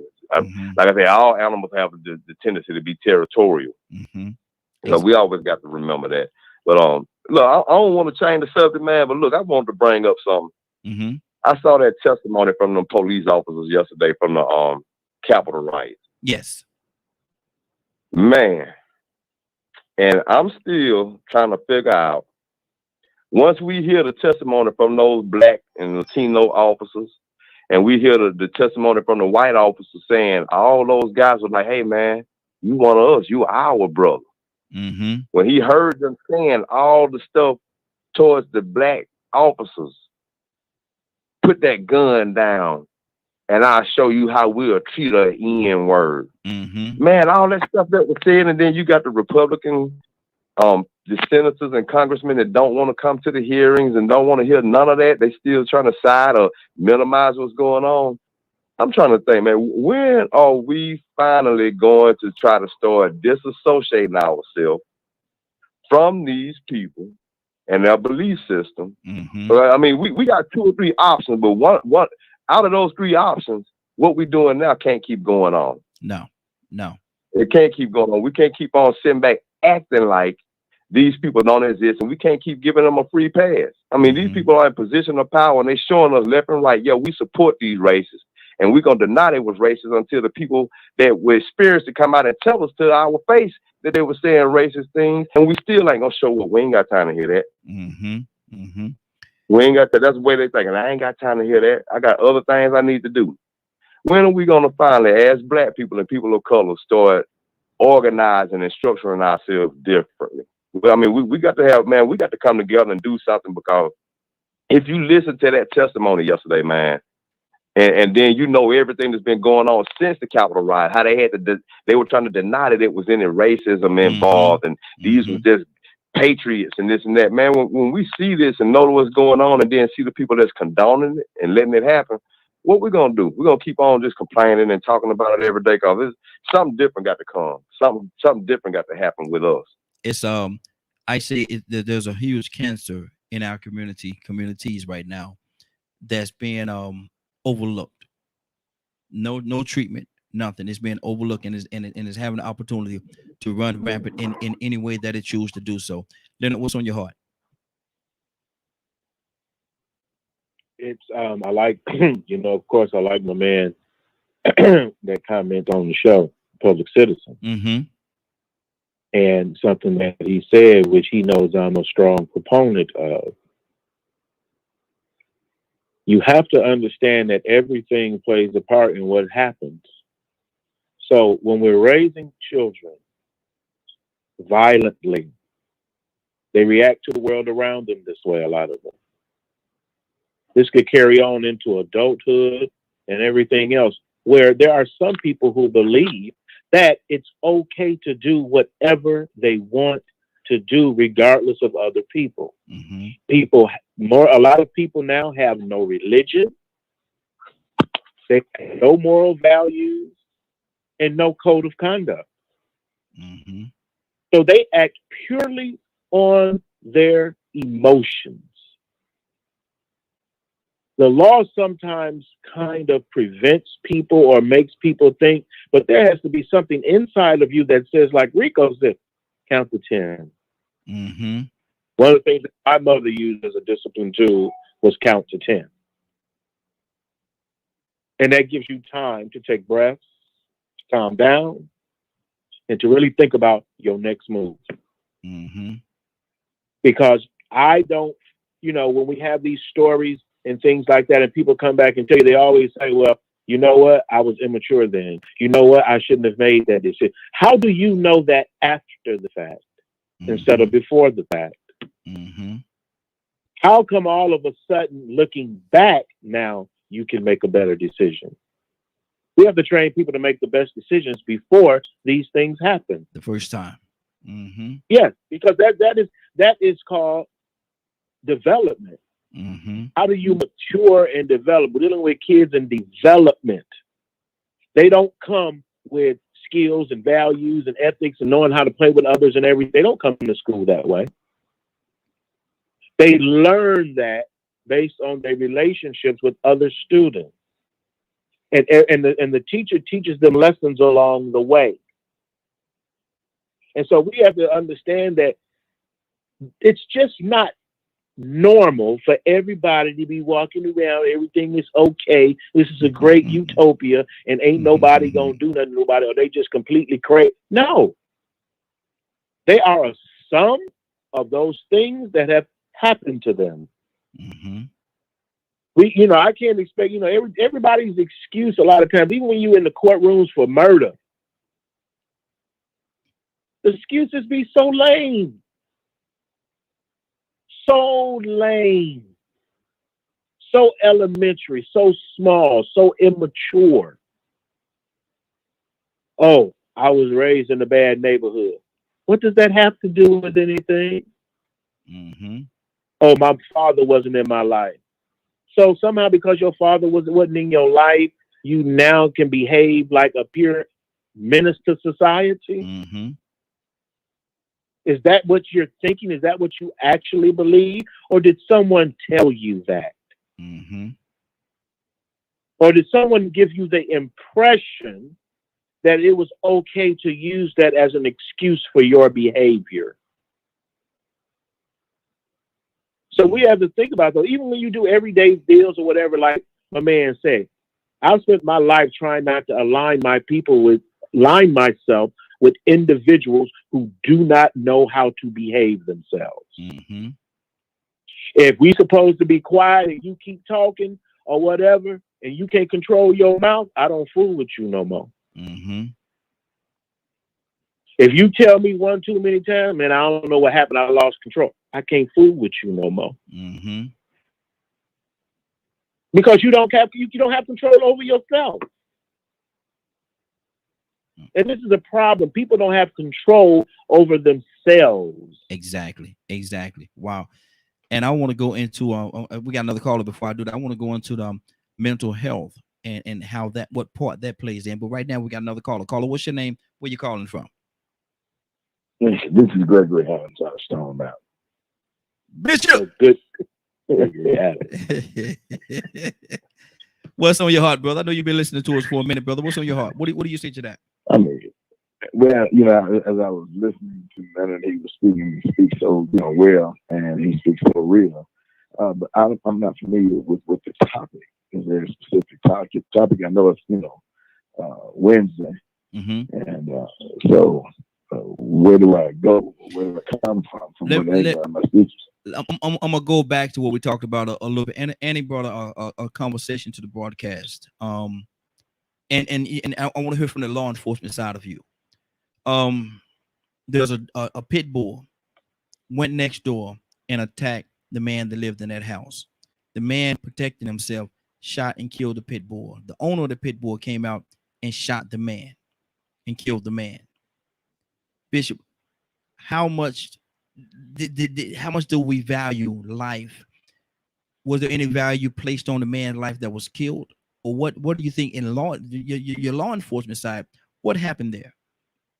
Well, it was just a form of self-defense for the dog, even though it appears to me that they value the dog more than the human being that they went and killed, whose dog attacked him. Mm-hmm.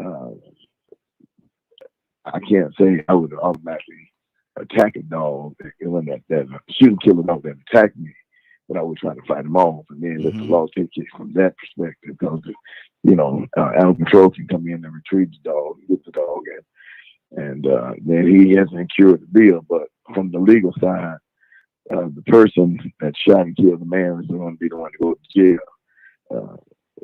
because then they saw just as they had enough time, they're going to have to get their gun and they come back out and shoot him when they could have came up and very well got the dog or kept the dog in a position where he wouldn't do that. And he's going to serve some time for that. I can show you that, because you don't have a legitimate defense as it relates. Mm-hmm. Yeah. So from my legal perspective. Mm-hmm. Okay, that's good. That's good. So you question about go ahead. The question about the value of human life. Mm-hmm. Now, people don't value life, period. They don't value theirs, they're not going to value yours. Mm-hmm.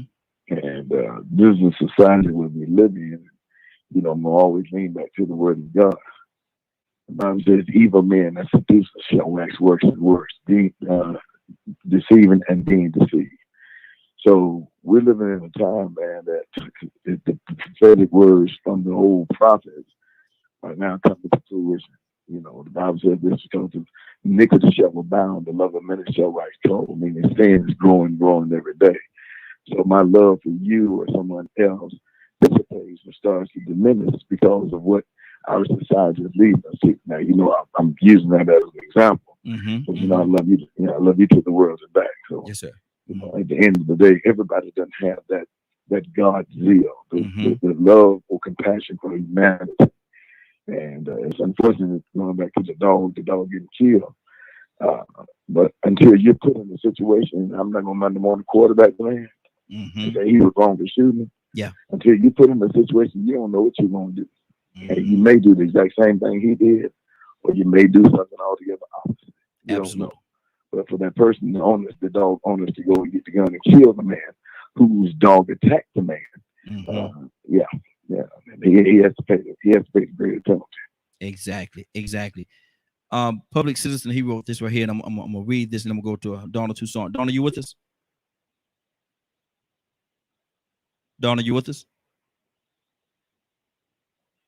Donna over there fighting with that doggone thing. Rico, if Donna's not here, I'm gonna come to you after I read this right here. Shout out to Leonard. This is Public Citizen. Shout out to Leonard for personal responsibility, but at the same time, the systematic and perversive racism in this country is definitely a factor we need to overcome. Republicans' religion is white supremacy. Rico? Yeah, I'm glad he came back to that, man, because it ain't nothing else I can say about the dog situation. You know what I'm saying? The only thing I know is that 10 times out of 10, that man sitting up in prison regretting. Even though he loved that dog, he regretting what he did. Mm-hmm. But, you know, like I said, I can't even go back on that no more. You know, we know the situation, all the different things that could have taken place and caused it to go that far. Mm-hmm. But talking about that insurrection yesterday, like he said, with the Republicans and the systemic racism, man. I mean, to me, that's just one of those issues to me that I think we don't like to see it because we get tired of realizing that it's there. Mm-hmm. And so the reason why we don't address it, or the reason why we only address it when somebody makes it an issue, is because they remind us that subconsciously it's with them all the time. Mm-hmm. See, it's almost like it's inbred in them. Even some white people that aren't racist, they still have this mindset that maybe we are beneath them, so we are like their charity. Or they have to come and do philanthropy on behalf of us. They have to represent us, speak for us. And to a certain extent, we do. Mm-hmm. To a certain extent, we need other white people to come out and say, yeah, this is how we think. This is what goes on in our conversations behind the scenes. When we say things aren't racist, they are.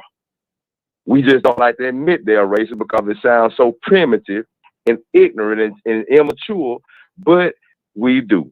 Mm-hmm. And so they don't like to admit it, and then it makes us feel better to believe they don't think that way.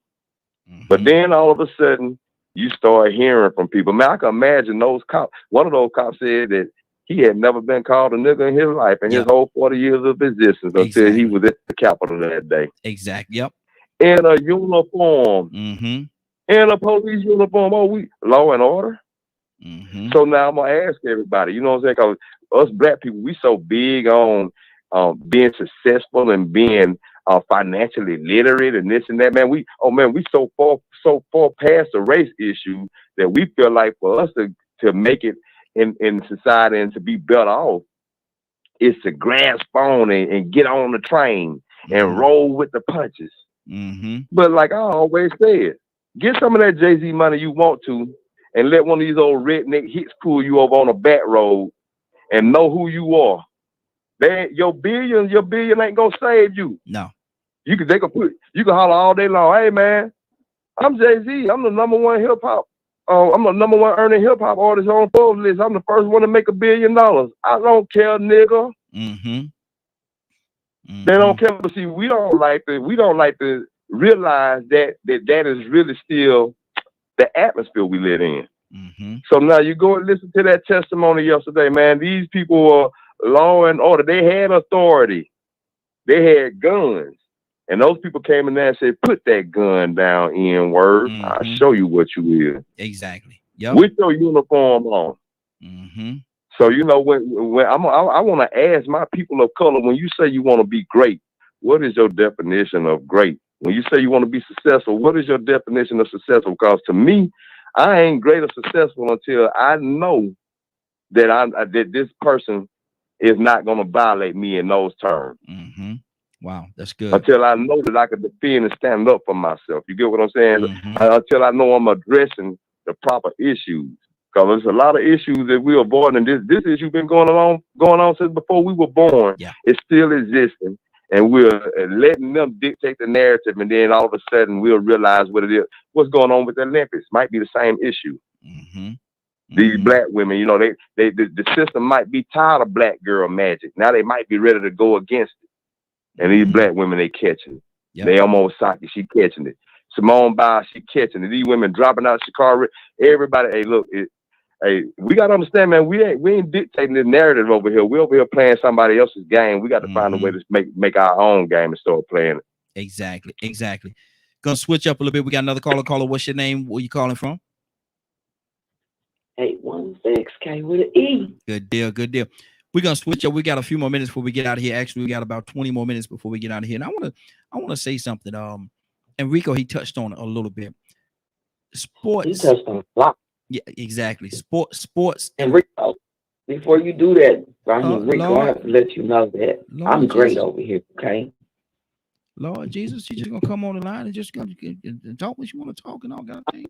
Yeah, I'm great over here because Okay. I don't. I'm dealing with them. Hold on. Okay. What more mute button? I'm with your Hold on for a minute. Hold on, sis. Hold on now. Now, I want to ask this question: sports and racism. Sports and racism. We know that, and I'm coming from a little different angle, because a lot of time I see in sports arenas, when you go for the same team and you love the same team, how is it that you can have a person that really don't they can sit in that arena with you and cheer with you if your team is winning?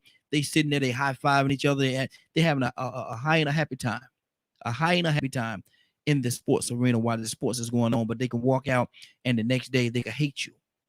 So I'm wondering what is the bond that sports and K with the E, I'm coming to you. What is the bond that sports have with certain people to allow them to for that time come together and appreciate each other? The same reason why I have to speak from experience. The same reason why me and my goddaughter, we all went to a comedy show, and a girl came with us. And I didn't find out till later that my goddaughter said, I hope she don't think I'm still messing with her just because we went to the thing, because when we bought our tickets, everybody was real cool. So I didn't know they had fell out. Mm-hmm. So they put their difference aside because they spent all that money for those tickets. Mm-hmm. So they put their difference aside and we went to the comedy show. But when we left, I'm trying to figure out why she ain't going with us, because we all going to go kick it and she ain't hanging out no more. Then she said, I just hope she knows I ain't fooling with her. And I said, well, she was just with us. She said, that was the comedy show, and the comedy show on me. Mm-hmm. Money.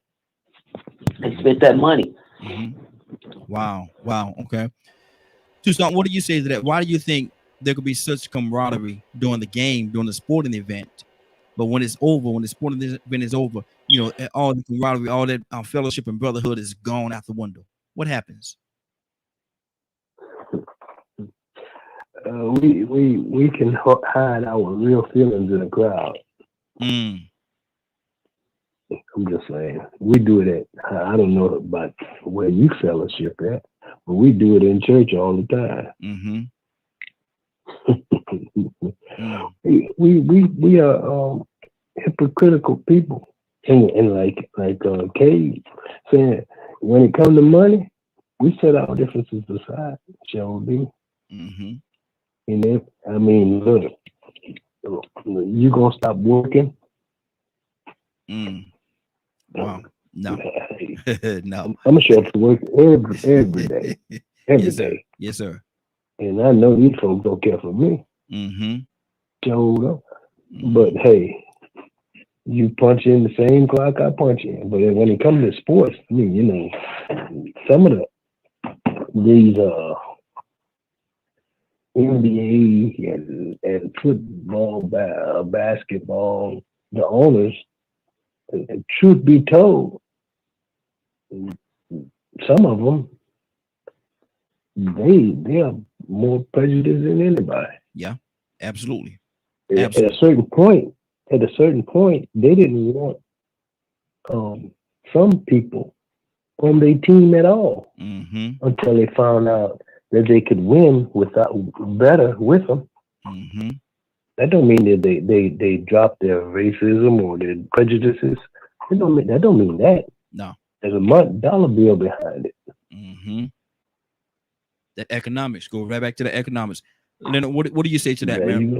What do you say to that, Leonard? Why is it that it's so easy for people to get along at a sporting event in the same crowd with each other, high-fiving, hugging each other, man, just talking their way out? Man, did you see blah, blah, blah? But when they get the next day, that same hate stirs itself back up, and they don't even deal with them. Leonard, what causes that?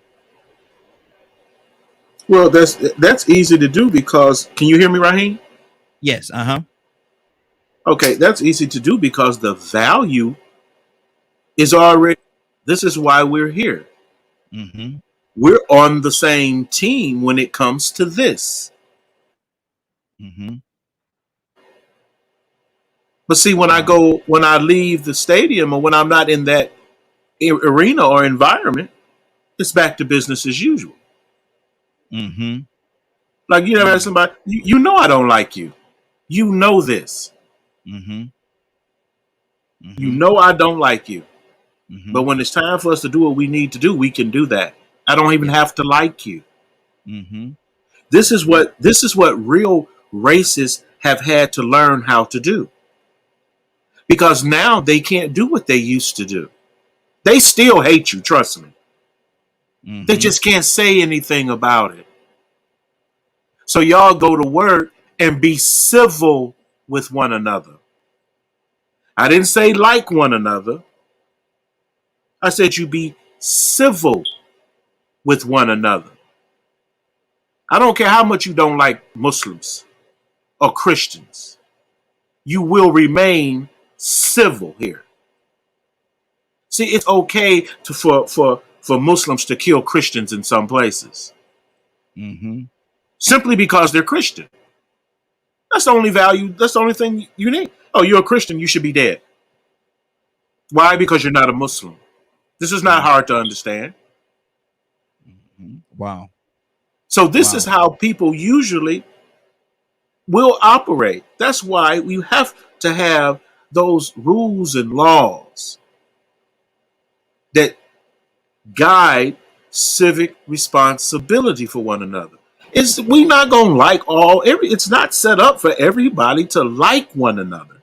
It's set up for people who may or may not have differences to live in a civil society. Now, we were talking about that other incident with the dog. What about this dog that just kicked this lady that was handcuffed on the ground? Yes, sir. Having a mentally ill episode. Yep. Exactly. Yep. See how some people side with the dog doing the kicking? Mm-hmm. Mm-hmm. Ain't no difference. And if I'm not mistaken, he's suspended without pay. Well, so what? What the worst part about it is the mayor can't do nothing about it. Mm-hmm. That's what's sad. The mayor can't do anything about it. What's she gonna do? Say what she gonna do, and then another group of people say it was okay? Mm-hmm. What the officer did? Mm. There are some people that side with the officer. Remember that. And see, my whole thing with that, she was laid on her stomach on the ground, on her stomach, man, hands behind her back. And they try to say she sped upon him or whatever the case. It don't matter if she was standing up walking down the street. And maybe she did. But my thing is, it still don't justify you law enforcement. Thank you. You law enforcement. And so the lady's laying on her stomach with her hands behind her back. Why would you kick her in the head? Why? Exactly. Now, why is what you say his status is now? Oh, he suspended without That's pay. it. He's just suspended without pay. That's it. Yeah. Really? Because if I kick you in your face while you on the ground, going to jail. I'm going to jail. Yeah. Mm-hmm. And see, some people have chosen a side, and you can usually count on them to go along with that side. The Republicans don't care what the man said, what he did, the riot, nothing, because they're on the Republican side. Yeah, exactly. And they don't care nothing about your value judgments or anything like that. Mm-hmm. Their main goal is to push forth their agenda. Mm-hmm. That's good. That's good. And that's true. Public Citizen has something here. I'm going to read what he said for a minute, but I want to go to Bishop. Bishop, what's on your heart?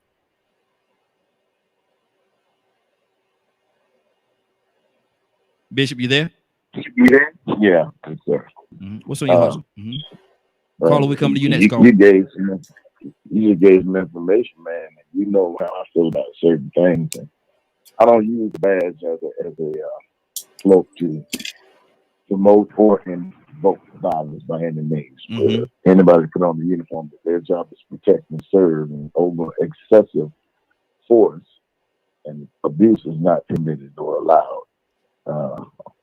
I say his suspension is due to an investigation into the circumstances in which he has now been accused or have been seen doing. Mm-hmm. If they follow everything absolutely right, next thing you know, they're going to terminate him. the prosecution doesn't come from the police department itself. It would have to come from the district attorney's office that is, is privy to the internet to just come to the grand jury, and then they come down with an indictment. Mm-hmm. So, we'll say we'll let the legal process take its place, but it doesn't move fast enough for us. We talked about going to a ball game, and clapping hands and high five, and the white guy sitting next to you or whatever nationality, and then as they leave out, that camaraderie and that jubilant spirit that we were having, tapping each other on the hand and heads and butts, say, "Oh man, our team did it." But then when they walk out, man, I don't know him. Yeah. I couldn't hang out with him. But it goes back to my statement earlier, and I'm going to shut my mouth so we can move on to somebody else. The time in which we live in, it is so prevalent, or ever more prevalent, that hatred is a part of their DNA.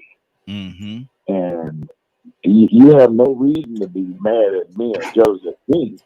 Well, with the reality is, I should be mad at y'all or your people or what y'all did to us, so to speak. So you do your best. You should do your best to try to make sure you friend me. Because some stuff still going on in my head that I ain't got over for what you did to my, ancestors. Yeah. Okay, we got a couple of callers. Want to go to those calls? I still want to read Public Citizens what he said as well, but I think Toya with a T was next on the agenda. Toya with a T. Good morning. How you doing this morning? Good morning. Hello. Toya with a T. We're asking a question. How can people during a sports event, black, white, orange, polka dot, and all get together, have a good time, high five, and hugging each other, celebratory during a sporting event? But then when the sporting event is over, the next day they can't get along at all. What is it about a sporting event that brings people together like that? Let me say something. That's a trick of the devil. It's a possession. Everybody mute your line. Everybody mute your line. We got some background noise coming from somebody. Everybody mute your line for me. Mute your line, everybody. I'm sorry, Toya. No, you're good. Everybody, we always try to find a way to be separate. We just talking about this the other day in the barbershop. We must find something. And I was talking to the Lord the other day. Some people normally there's something that leads to something. Like you drink because something may have happened or whatever. But a lot of things we feel like we should own, right? And I think some white people feel like they should own that spot of authority that white people do. And I believe even as black folks, we take that we should own this anger that black people have in this society because of our history. And preach, Toya. How we move. We allow that to be how we move. Oh, we can set our mind to be all right on payday, but every other day we got to be raised in sin. See, it's a no-go. Humans always let other humans infiltrate. It's a separation. Who cares about, the color? Why is it only sports? So you mean to tell me we're intelligent life enough to do it during sports, but we're not intelligent life to do it with non-sports? No, that's a possession of the devil. Whatever the devil can do to keep us separated is what he does. That's what he did a long time ago when they started structuring the housing situation. He wanted to make the white man mad with the black man by letting the white man be able to do things black man couldn't. And we was friends all the way up until you can get that house and I couldn't. All up until your team won and I didn't. That's a possession, bro. That's a trick of the devil to keep us distracted along with many other things. Mm-hmm. Many other things. Good deal. So we got to fight to be united, not fight to be ununited. This is what you call it? Affirmative action state. I can be the best worker, liked by everybody, but because I come up in there with a shirt that says "Woman's Power," they can fire me simply because of that shirt, and it'd be cool. Like, see, that kind of power right there. That's what does it. We always have to find a way to cultivate the negativity because, believe it or not, that's what sells. We like living in the midst of that. That's how I know it's the devil, man. But no, there's no way that we humans should be walking around and can only use, our power of positivity with each other when it comes to sports or tragedy. That's the devil. Good deal. Let me go to I think we have my brother Pete. My brother Pete, you with us? Good morning, sir. How you doing this morning? ISBs, how you is? ISBs used. Look at here. Sports and racism. Why is it that we can come together during a sports event, Pete, and everybody get along, high five, and just having a good time, buying each other drinks and popcorn and peanuts and everything. But when it's over, Monday morning, can't set horses together. What is it about this sporting event, Pete? The indoctrination of illusionists, the indoctrination of confusion, okay, and truthful falsehood, okay, truly falsehood. We have been indoctrinated in this society to divide ourselves along any and all lines that we can come up with to create a division. Instead of looking at individuals for what they are and who they are, you cut them up. As soon as you see the person, you denoting their skin color. If that's not it, it's their sexuality. If that's not it, it's their political or religious belief. You're looking for reasons to divide and bring up an issue where there really is no true issue there. You don't know the person, or you need to at least take the time to get to know the person. You may like their personality, their morals, their character, their principles, their stance, them as a being. But we have been indoctrinated in this society to first pick and choose something that you can point to that would denote you in a line to divide, to separate, to have an issue, to create a cause out of nowhere. Wow. So it's the illusion of confusion. But it's a real issue. The confusion is real. The falsehood is real. It's not true. It's false. But it is an actual application that we have all been indoctrinated to in this society. So it's easy for us to divert those conditions and concepts when it comes to sports. That's an outlet. That's your physical exercise, going to the gym. You working on your abs? I'm working on mine. You working on your pecs? I'm working on mine. You like girls with big booties? I like me too. I like them a little small. Yeah, I like them a little small too. So you can agree on that. But then as soon as you say I like that girl with the such and so, hold on, man, that girl look like you. You can't talk to her now. You're going too far. The illusion of real confusion. It's a tool used by the powerful to divide the masses so that they may stay in position, a select few, and then keep the masses confused. Exactly. Wake up, everybody. Love yourself, be yourself, show love to everybody else, make the world a better place than it was when you came here. How about that? Absolutely. Let me read this. This is what Public Citizen said, and Rico, coming to you after this. One of my best friends, a white redneck, is a vocal pro-black activist. Criticized Kaepernick because he felt like bringing politics into sports weakened the bonds between blacks and whites. I don't necessarily agree with him, but see his point. The point is the right wingers will take anything and use it to criticize people of color. Rico, what do you say to that? They'll take anything to use it to distract you. He hit it on the head, man. He took the words out of my mouth. I was going directly that way. You know, when Leonard said that earlier about value, you see that people, what they'll do, they'll put things out here that make us value superficial things. Recreational activity is a distraction. So now when you go and you take those recreational activities and entertainment, those are distractions from real important issues.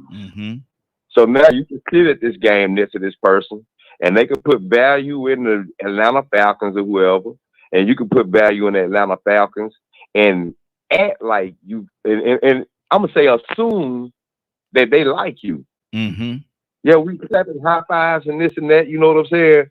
But then, like Pete just said, let the real issue come up. Come on. You're gonna find out that Atlanta Falcons support, that was just something recreational. It wasn't as important as how they truly feel, how they truly look at things. And so I know that type of thing is this. That's why I'm the type of person that, I put it this way. I remember before the Freaknik ended, I had a couple of guys got with me. We were supposed to get together and go to the Freaknik. But one of the guys that was going, it was no way possible I was going to party with him. Mm-hmm.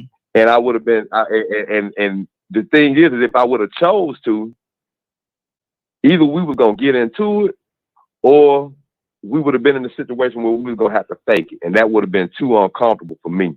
Mm-hmm. I think we were going to get into it. So I would rather not go. But see, for some people, they value their entertainment. They value experiencing things that make them feel so good that it helps distract them from the true reality of what's going on. And I think that's a tactic. I think it's, psychology is huge. I think it's intentional. Yeah. I think it's very intentional that the powers that be actually promote these things, these venues, entertainment and sports and all these different things that distract you. Don't get me wrong, we're supposed to enjoy this experience in life. But at the same time, when you look at what's really important and you know your history, you know that we can't get distracted from entertainment. We can't let entertainment distract us from racism. Exactly. Man, we only got we got 2 minutes. We got 2 minutes before we get out of here. Tucson, what's on your heart, brother? Leonard, coming to you next.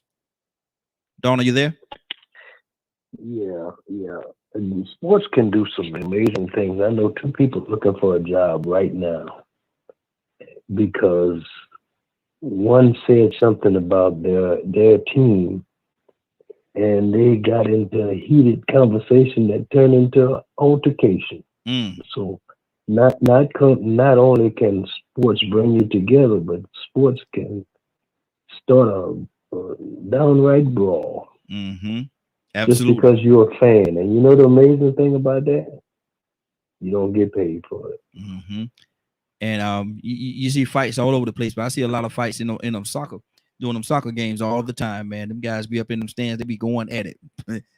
Fisticuffs. Leonard, what's on your heart, brother? Leonard? That we learn about, I think a lot of us have, shout out to the public citizen for bringing out that last point, because that is what it's about. We talk about critical race theory, and part of this is a theme called interest convergence, and it relates to how white folks will have that good time with black folks at the game because that's the interest at the point. See, they'll treat you civilly as long as you're going along with what they want you to go along with. And like when someone will say, well, sports brings blacks and whites together. No, it don't. Not really. They just bring them to watch the game. And because black folks play and white folks play, they have an interest. The thing that makes those athletes work together is they're interested in winning. Yes. They're interested in winning. White racists who own teams with black people on them, who particularly don't like black people, because that's the way it used to be, where they wouldn't even let black people on the team because they disliked them so much. But when they realized that they could win more with them, hey, let's get them on the team. They ain't changed how they feel about you. Exactly. But because you have a common interest that you're working towards, you come together for that purpose and that purpose alone. That don't mean you spread that to everything else. You would hope that you had this feel-good feeling after you left the game. But race is far more complex than that. Racism is far more complex than a basketball game. Come on. Or football or what have you. Look at all of the black people who have worked in situations with people, the KKK. Knowing that the person across from you is doing this, that, or the other. We forget that we live in a place where people came and enjoyed watching people be hung and tortured. These people haven't just started liking you because somebody won the Super Bowl. It's a distraction. It's not necessarily a distraction much. It's just that it's priority. It takes priority over those other things that are important. Football ain't important. Mm-hmm. Exactly. None of that's a game. People get rich, make money, however. But that just because you see people playing together, they could be in the starting five and don't get along. But one thing they have to do is perform. Mm-hmm. I mean, I'm the type of person who would make a bet on the game. If you starting 3 white boys, I'm betting on the other team. Wow. You understand what I'm saying? It has nothing to me. It has nothing to do with me being racist. Mm-hmm. But the odds of the other team winning are just higher. And I can't allow my feelings to vote for the white boy. Mm-hmm. Even with the boxing matches. Yeah, you can love that white boxer all you want. But they knew that he could get beat to death in that ring by the black boy. You remember Gentleman Jerry Cooney? Right. They said he was gonna beat the brakes off with at home. Go Uptown Saturday Night. Wasn't that the big joke? I mean, wasn't it? Excuse me, that wasn't the movie, was it? Uptown Saturday Night, where you had Bill Cosby and Sidney Poitier and all them in the movie, and Bootly Lee Farnsworth or what have you, and that's what the bet was about.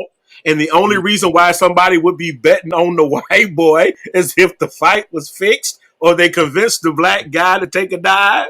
Yeah, that's racism. Playing out in that sport. Driving, betting, and everything else.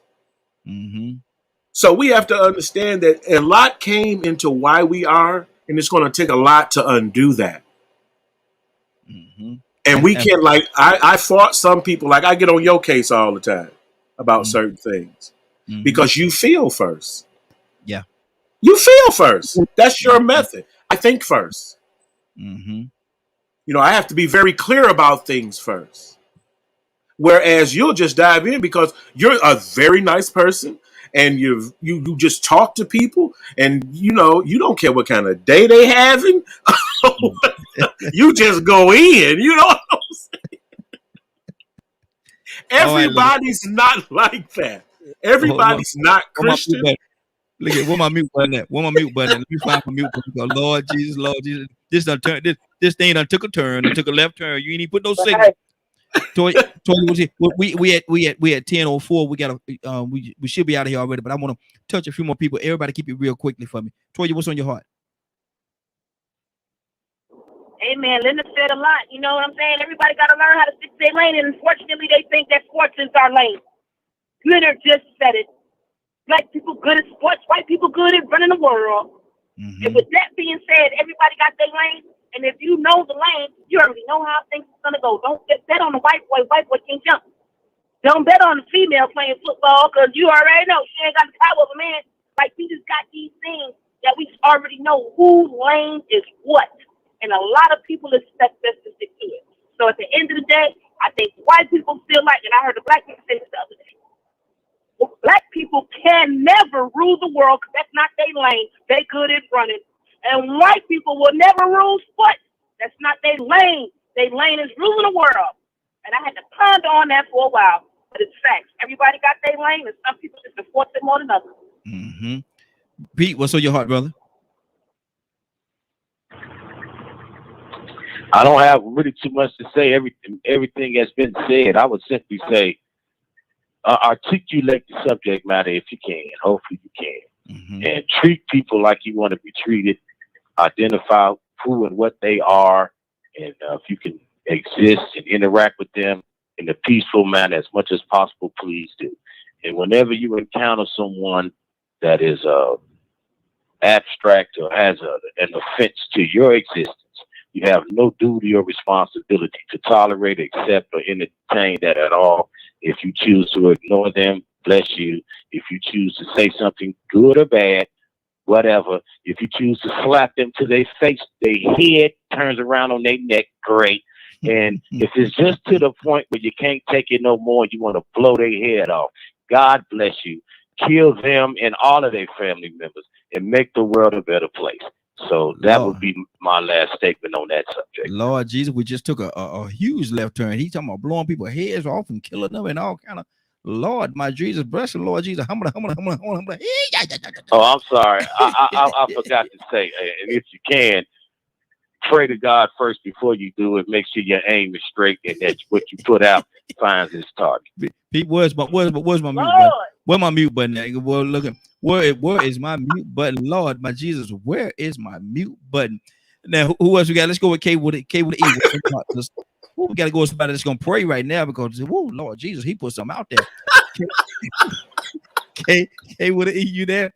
We might need you just going to prayer. Just give a little yeah. K, you there?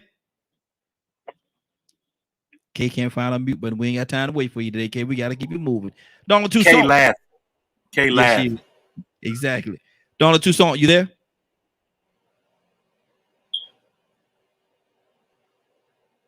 Donald Toussaint. I think we done lost Donald too. It's actually 10:08, so a lot of the people may have jumped off already. Who else we got on the phone line? Hey, let me shoot this out there real quick. Okay.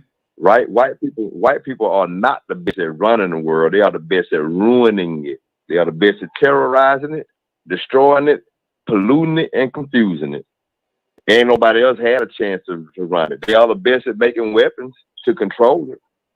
They are the best at mistreating people and being unfair at it. But they are not the best at running it. They are the worst. They are the worst at running. We need an opportunity to run it. Mm-hmm. And on that note, we're about to get out of here for today. Bishop, you there? Bishop, you there?